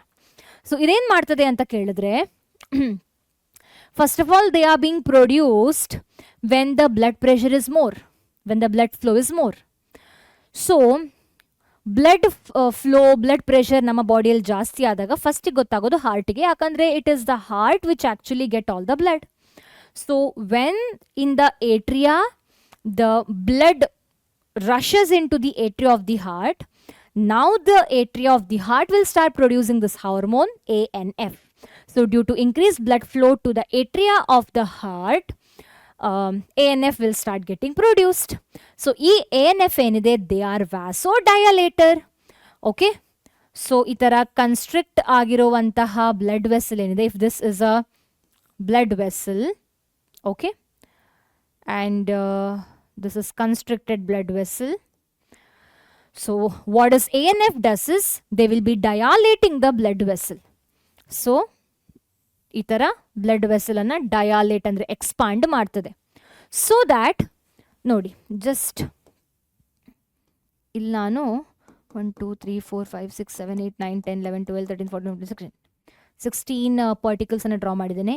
1 2 3 4 5 6 7 8 9 10 11 12 13 14 15 16 ಇದೇ blood ಅನ್ನು ನಾನು ಇಲ್ಲಿ draw ಮಾಡಿದ್ದೇನೆ. But it looks as if here there is lot of pressure. ಈಗ ಇದೇ ಬ್ಲಡ್ಡನ್ನು ಇಲ್ಲಿ ಡ್ರಾ ಮಾಡ್ತಾ ಇದ್ದೇನೆ. 1 2 3 4 5 6 7 8 9 10 11 12 13 14 15 16 ಇರುತ್ತೆ ಅಲ್ವಾ ನೋಡಿ. It looks that blood is very free. So vasodilator ಅಂದರೆ ಯಾವುದು ವೆಸಲ್ಸನ್ನು ಡಯಾಲೇಟ್ ಮಾಡ್ತದೋ they are the one which is hence involved in reducing the blood pressure. So they will be causing the reduction in the blood pressure. So ultimately there is going to be reduction in the blood pressure, and cause of this even GFR ಅಂದರೆ glomerular filtrate rate ಸಹ ಕಮ್ಮಿ ಆಗ್ತದೆ. So ನಾವು ಇಲ್ಲಿವರೆಗೆ ಏನು discuss ಮಾಡಿದ್ವಿ, regulation of kidney function ಅನ್ನು discuss ಮಾಡಿದ್ವಿ. ಸೊ ಇದರಲ್ಲಿ ಯಾವುದೆಲ್ಲ ವ್ಯಾಸೋ ಕನ್ಸ್ಟ್ರಿಕ್ಟರ್ಸ್ ಆಗಿದ್ವು, ಆಂಟಿ ಡಯೂರಿಟಿಕ್ ಹಾರ್ಮೋನ್ ಅಂದರೆ ವ್ಯಾಸೋಪ್ರೆಸಿನ್, renin indirectly they are a vasoconstrictor, angiotensin 2, aldosterone ಇವೆಲ್ಲವೂ vasoconstrictor. ಒಂದೇ ಒಂದು ಹಾರ್ಮೋನ್ vasodilator ಅಂದರೆ it is nothing but ANF. So ಇಲ್ಲಿಗೆ we are done with the kidney function. Now we will be understanding a mechanism of release of urine which is called as micturition. Micturition ಅಂದರೆ ಏನು? It is release of urine. Okay. And neural mechanism which is involved in the micturition is called as micturition reflex. Micturition reflex.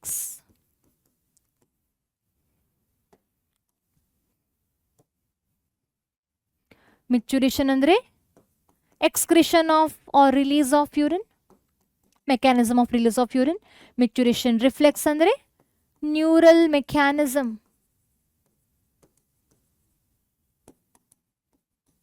Involved in micturition. ಭಯ ಪಡ್ಕೊಳ್ಬೇಕಾಗಿಲ್ಲ, ಈ ಎಲ್ಲ ಈ ಕಾನ್ಸೆಪ್ಟಿನ ನೋಟ್ಸನ್ನು ನಾನು ಕೊಡ್ತೇನೆ. What is ಮಿಕ್ಚುರೇಷನ್, explain ಮಿಕ್ಚುರೇಷನ್ ಅಂತ 3 marker question ಬರಬಹುದು. Okay, so first of all ಅರ್ಥ ಮಾಡ್ಕೊಳ್ಳುವ, ನಂತರ ನೋಟ್ಸನ್ನು ನೋಡುವ. So ಹೇಗಾಗ್ತದೆ ಮಿಕ್ಚುರೇಷನ್? So we know that urine which has been formed in the nephrons of the kidney would be transported into urinary bladder through the ureter. ಕಿಡ್ನಿಯಿಂದ urine ಏನಿದೆ ನೆಫ್ರಾನ್ನಲ್ಲಿ produce ಆಗಿರುವಂತಹ urine ಅದು ureter ಮುಖಾಂತರ urinary ಬ್ಲಾಡರಿಗೆ ಬರ್ತದೆ. ಸೊ ಯುರಿನರಿ ಬ್ಲಾಡರಲ್ಲಿ ಬಂದು store ಆಗ್ತದೆ. ಓಕೆ, ಸೊ ಯುರಿನರಿ ಬ್ಲಾಡರಲ್ಲಿ ಜಾಸ್ತಿ ಸ್ಟೋರ್ ಆಗ್ತಾ ಹೋಗ್ತಾ ಇದ್ದಾಗ ನಮ್ಮ ಯುರಿನರಿ ಬ್ಲಾಡರ್ ಸ್ವಲ್ಪ ಸ್ಟ್ರೆಚ್ ಆಗ್ಲಿಕ್ಕೆ ಶುರುವಾಗ್ತದೆ. ಓಕೆ, ಸೊ ನಮ್ಮ ಯುರಿನರಿ ಬ್ಲಾಡರ್ ಸ್ಟ್ರೆಚ್ ಆದಾಗ ನಮ್ಮ ಯುರಿನರಿ ಬ್ಲಾಡರ್ನ ಮಸಲ್ಸಲ್ಲಿ ಇರುವಂತಹ ಸ್ಟ್ರೆಚ್ ರಿಸೆಪ್ಟರ್ಸ್ ಏನಿದೆ they will send message to the central nervous system. Okay, I have to do some corrections over here.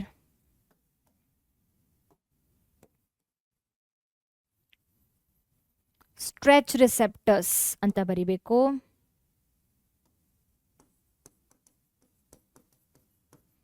ಈಗ ಸ್ಟ್ರೆಚ್ ರಿಸೆಪ್ಟರ್ಸ್ ಎಲ್ಲಿರ್ತದೆ? Urinary ಬ್ಲಾಡರಲ್ಲಿ.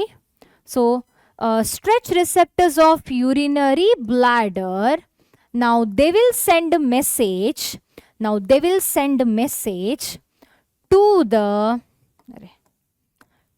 the central nervous system. Okay. Now message has gone to central nervous system.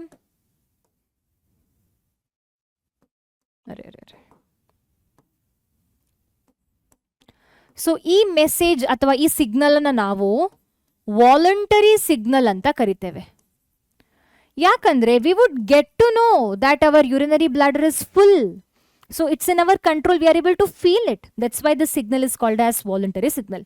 So urinary bladder full ಆಗ್ತಾ ಹೋಗ್ತಾ ಇದ್ದ ಹಾಗೆ it will be activating the stretch receptor of urinary bladder. Okay, urinary bladder full ಆಗ್ತಾ ಹೋಗ್ತಾ ಇದ್ದಾಗ stretch ಆಗ್ತದೆ. So ಇದರಿಂದಾಗಿ stretch ಆಗುವ ಕಾರಣ, after all urinary bladder is made up of muscles ಅಲ್ವಾ.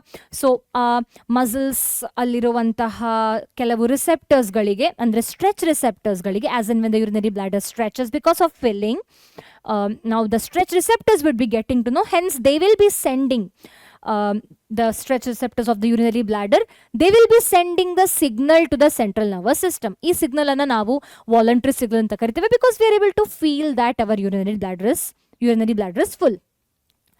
Now ಈಗ ನಮ್ಮ ಸೆಂಟ್ರಲ್ ನರ್ವಸ್ ಸಿಸ್ಟಮ್ ಅಲ್ಲಿ ಸಿಗ್ನಲ್ ಏನು ಪಾಸ್ ಆಗಿದೆ. ನಾವು ಇಲ್ಲಿಂದ ನಮ್ಮ ಸೆಂಟ್ರಲ್ ನರ್ವಸ್ ಸಿಸ್ಟಮ್ ಇಂದ ನಾವು the message goes once again back to the urinary bladder. So ಈ ಮೆಸೇಜ್ ಅನ್ನ ನಾವು ಮೋಟರ್ ಮೆಸೇಜ್ ಅಂತ ಕರಿತೇವೆ. ಮೋಟರ್ ಅಂದ್ರೆ ಏನು? To show action. So central nervous system will be sending the message to the urinary bladder saying that show the action, that is release the urine out. Urinary bladder release ಮಾಡಿ urine ಅನ್ನ ಅಂತ ಹೇಳುವಂತಹ message, show the action ಅಂತ ಹೇಳುವಂತಹ message central nervous system ಇಂದ urinary ಬ್ಲಾಡರಿಗೆ pass ಆಗ್ತದೆ. Okay, so now the urinary bladder, specifically their smooth muscles will contract, which means the urine from the urinary bladder would be going out. ಆದರೆ ಅಸುಲಭವಾಗಿ ಫಸ್ಟಿಗೆ urine ಹೋಗೋದಿಲ್ಲ. Urethra will be also present after the urinary bladder ಅಲ್ವಾ. So ಯುರೇತ್ರಾದ ಸ್ವಿನ್ಸ್ಟರ್ಸ್ಗಳು, ಅಂದರೆ ಯುರೇತ್ರಾದ ಓಪನಿಂಗ್ಸ್ಗಳು ರಿಲ್ಯಾಕ್ಸ್ ಆಗ್ತದೆ to finally pass out the urine or release out the urine from the urinary bladder. So ನಾನಿಲ್ಲಿ ಡಿಸ್ಕಸ್ ಮಾಡಿರುವಂತಹ ವಿಚಾರವನ್ನು ಇಲ್ಲಿ ನೋಟ್ಸಲ್ಲಿ ಸಹ ಕೊಟ್ಟಿದ್ದೇನೆ. ಫಸ್ಟಿಗೆ ಮಿಕ್ಚುರೇಷನ್ ಅಂದರೆ ಏನು ಅಂತ. It is a process of release of the urine, and micturition reflex is nothing but the neural mechanism causing the micturition is called as micturition reflex. So urine which has been formed in the nephron is ultimately carried to the urinary bladder. When urinary bladder is stretched, as it gets filled with the urine, the stretch receptors on the walls of the bladder send signal to the central nervous system. So ಈಗ ಈ central nervous system ಇಂದ message ಏನಿದೆ, that will be passing on the motor message to initiate the contraction of the smooth muscle of the bladder and simultaneously relaxation of the urethral sphincter causing the release of the urine. So central nervous system will be passing on motor message to the urinary bladder to initiate the contraction of the smooth muscle of the urinary bladder, and simultaneously urethral sphincter enide that is going to get relaxed to cause the release of the urine. So this is what is going to happen in micturition, and it's called as micturition reflex. Yakandre after some point of time it's not in our control, we just tend to release out the urine. That's why it's called as micturition reflex, since it's sort of involuntary after some time, after some point of time. So ಇಂತಹ release ಆಗಿರುವಂತಹ ಯೂರಿನಿಗೆ ಅದರದ್ದೇ ಆದಂತಹ properties ಇದೆ. That is they are pale yellow in colour, they have got slightly acidic pH because the pH is 6, and it also have got urea. Urinally 25 to 30 gram per day urea release ಆಗ್ತದೆ ಯೂರಿನಲ್ಲಿ. So in a day we release around 25 to 30 gram of urea, and in some cases, in the case of diabetes like disease, we excrete glucose in the urine, we also excrete ketone bodies in the urine. So urine na property tumba important. Studying urine is very important. It will be helping in detecting many diseases like even diabetes. Okay, so diabetes mellitus ಅಲ್ಲಿ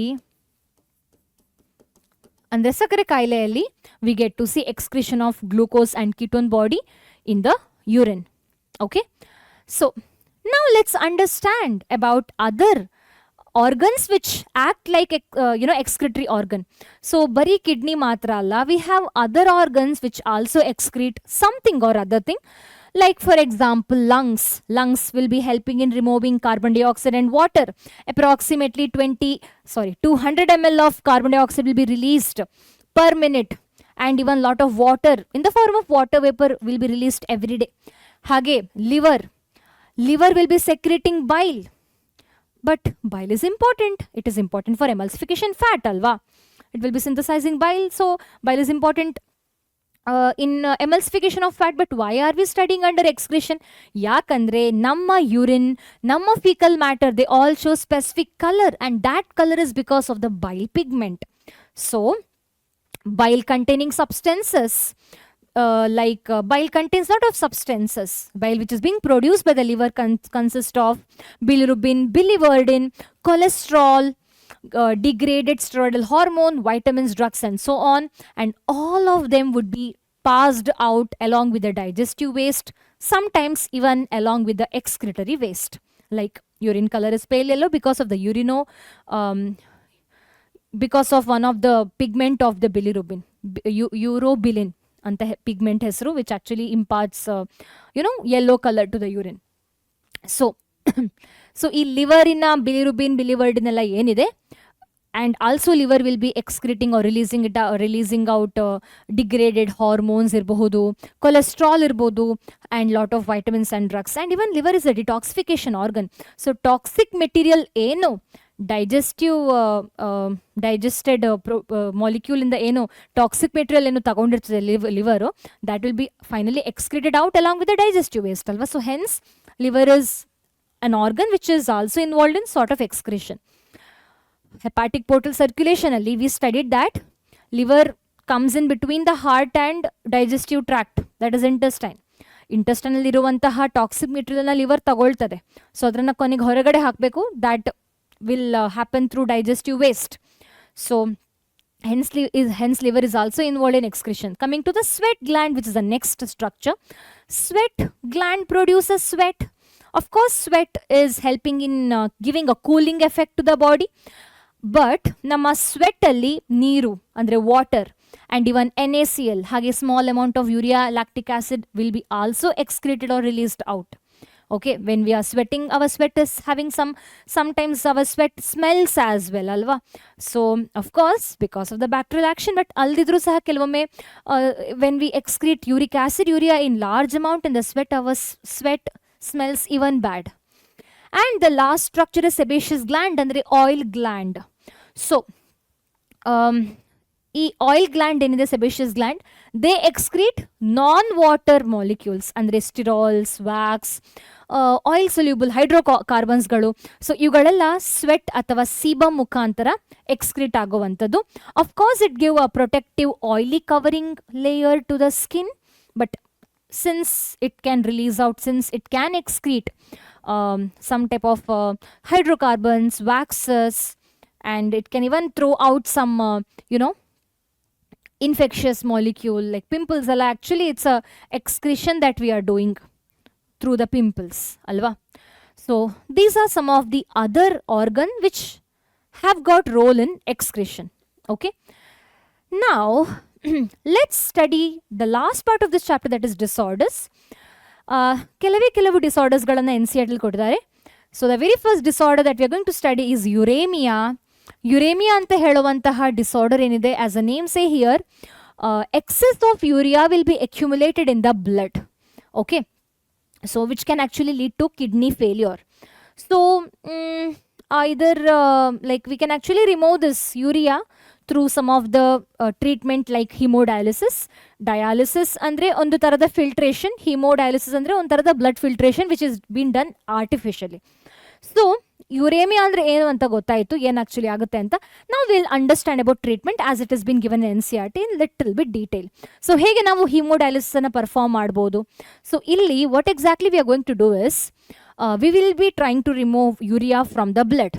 okay, for which we have to first drain the blood from the artery. Okay, so imagine this is the person's body, it's hand ಅಂತ ಅನ್ಕೊಳ್ಳಿ.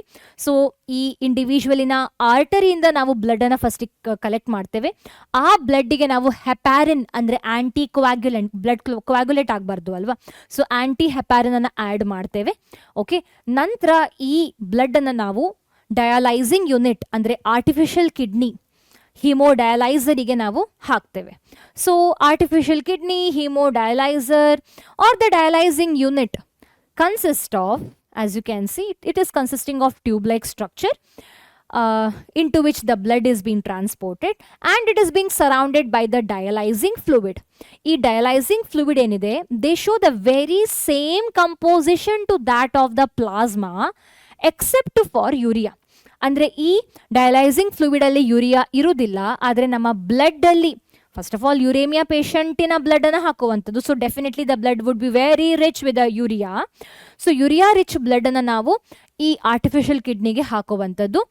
So ಇಲ್ಲಿ because of the different concentration in the dialysing fluid and in the blood, so ಬ್ಲಡಲ್ಲಿ ಜಾಸ್ತಿ urea ಇರ್ತದೆ ಅಲ್ವಾ. So ಈ urea ಏನು ಬ್ಲಡಲ್ಲಿದೆ ಇದು ಹೊರಗಡೆ ಬಂದು ಅಂದರೆ it will be transported to the dialysing fluid. Okay, so you can see ಇಲ್ಲಿ ಯೂರಿಯಾ ಕಾಣಿಸ್ತಾ ಇದೆ. As in when we go down there is no urea because this urea would have come out because the tube that we are using over here is made up of cellophane which is having small pores. So enidu idu cellophane tube. This is cellophane tube which is which is porous, which is selectively permeable. Okay, the cellophane tube is made up of porous, and they have got small holes, hence they are selectively permeable. So since they have pores and since they are selectively permeable, this urea will be reaching out, and this urea from the cellophane tube would be going out into the dialyzing fluid. Okay, so you can see nodbodu neevu, this is the blood with excess of urea, excess of minerals, and also they have got plasma. And ಹೊರಗಡೆ ಇರುವಂತಹ ಡಯಾಲೈಸಿಂಗ್ ಫ್ಲೂಯಿಡಲ್ಲಿ ಬರೀ plasma ಮಾತ್ರ ಇರುವಂಥದ್ದು. Okay, ಇಲ್ಲಿ ಬರೀ plasma ಮಾತ್ರ ಇರುವಂಥದ್ದು, plasma like fluid they are. Okay,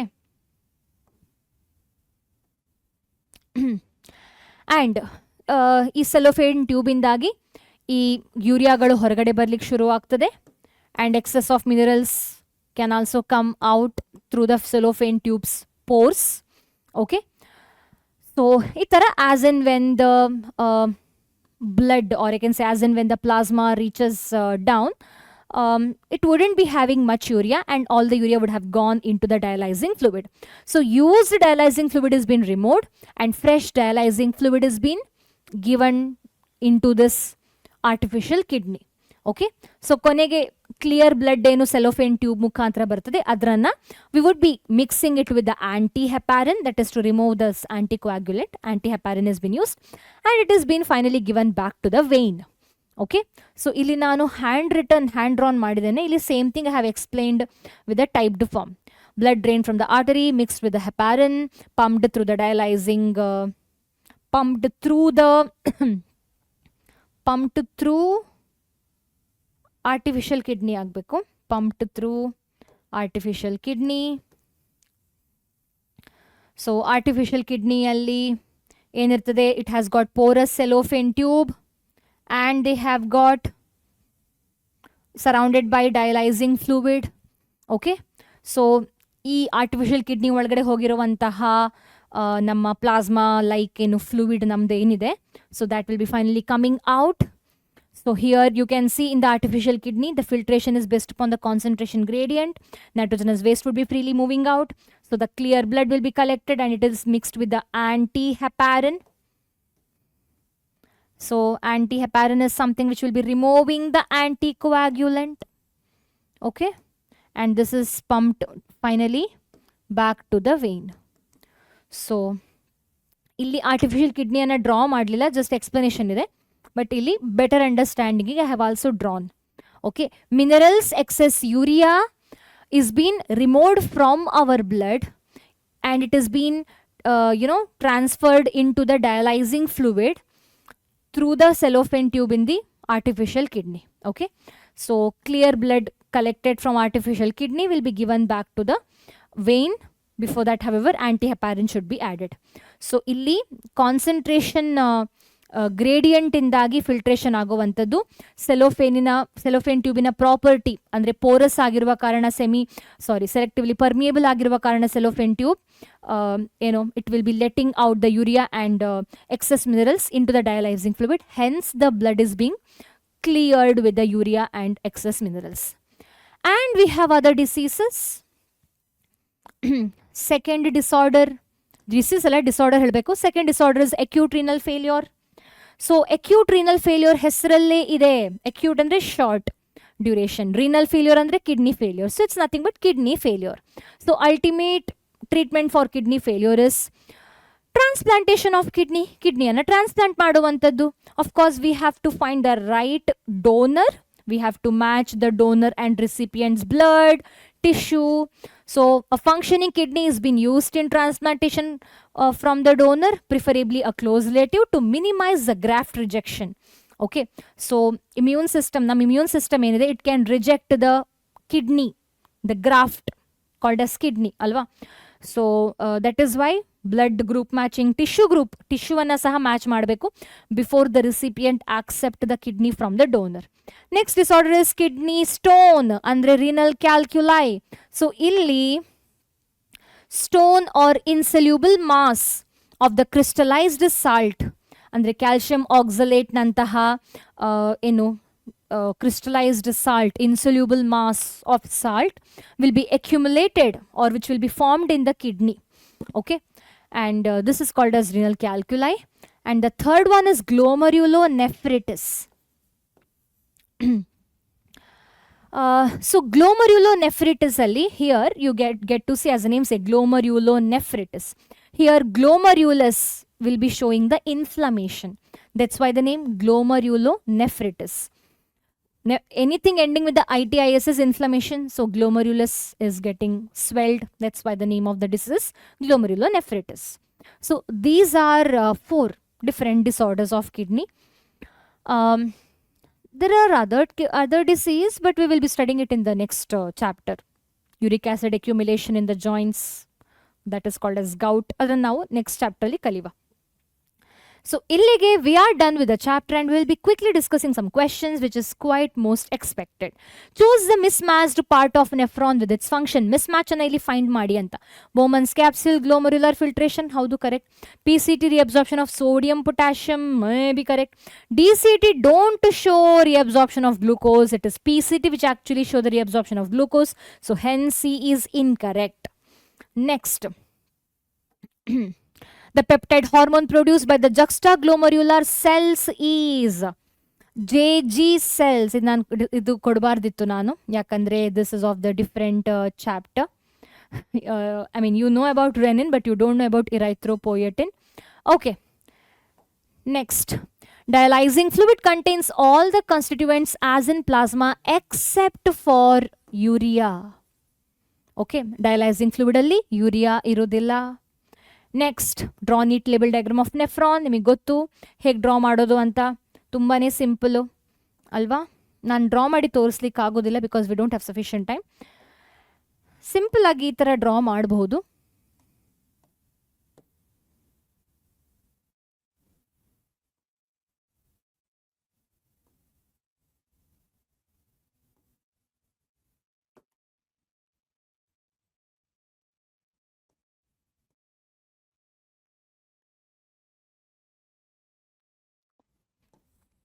ತುಂಬಾ ಈಸಿ ಸ್ಟ್ರಕ್ಚರ್ ಇದು.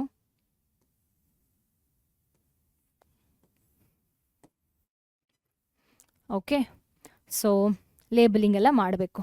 And also it's important to show glomerular capillary. Okay,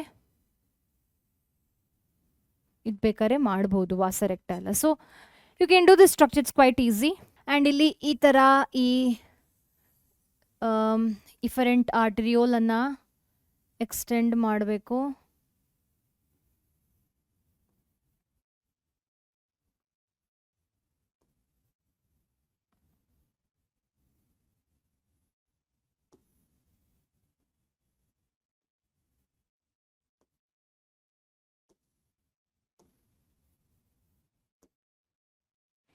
Show the vasa recta.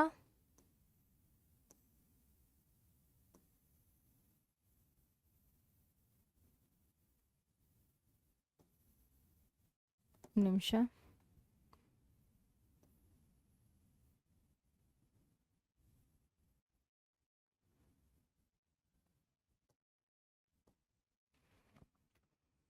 So here it is connected to renal vein. Erase ಮಾಡಿ ಇಲ್ಲಿ connection ಅನ್ನು ತೋರಿಸಬೇಕು. So now we'll quickly label. Collecting duct, glomerulus,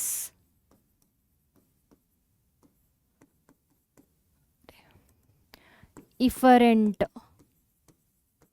arteriole, ಇದು efferent arteriole,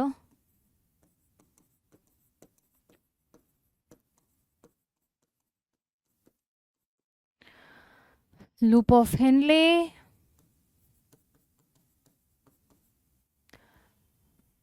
collecting duct ಆಯ್ತಲ್ವಾ, DCT, PCT, Bowman's capsule. ಎಷ್ಟು labelling ಆಯಿತು? 3 mark ಕ್ವೆಶನಿಗೆ 6, 5 mark ಕ್ವೆಶನಿಗೆ 10 labelling, 3, 4, 5, 6, 7, 8 ಆಯಿತು. Still can label. This is vasa recta. ಇದು peritubular capillaries.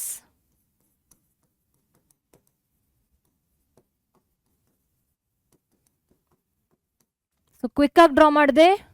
3 ಮಾರ್ಕ್ ಇನ್ನು question ಇದು ನೋಡಿ, ಬೇರೆ ಬೇರೆ ಇಯರಲ್ಲಿ ಕೇಳಿದ್ದಾರೆ. Next sketch and label human excretory system. Draw a pair of kidney,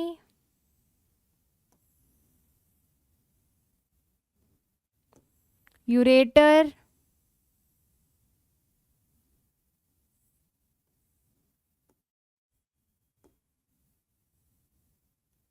urinary bladder, urethra. Simple. And then dorsal aorta,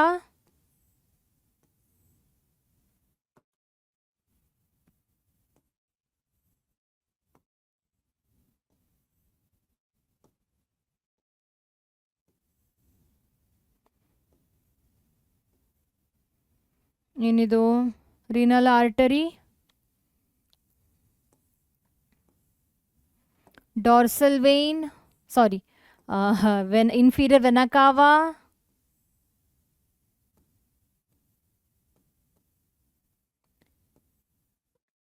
renal vein.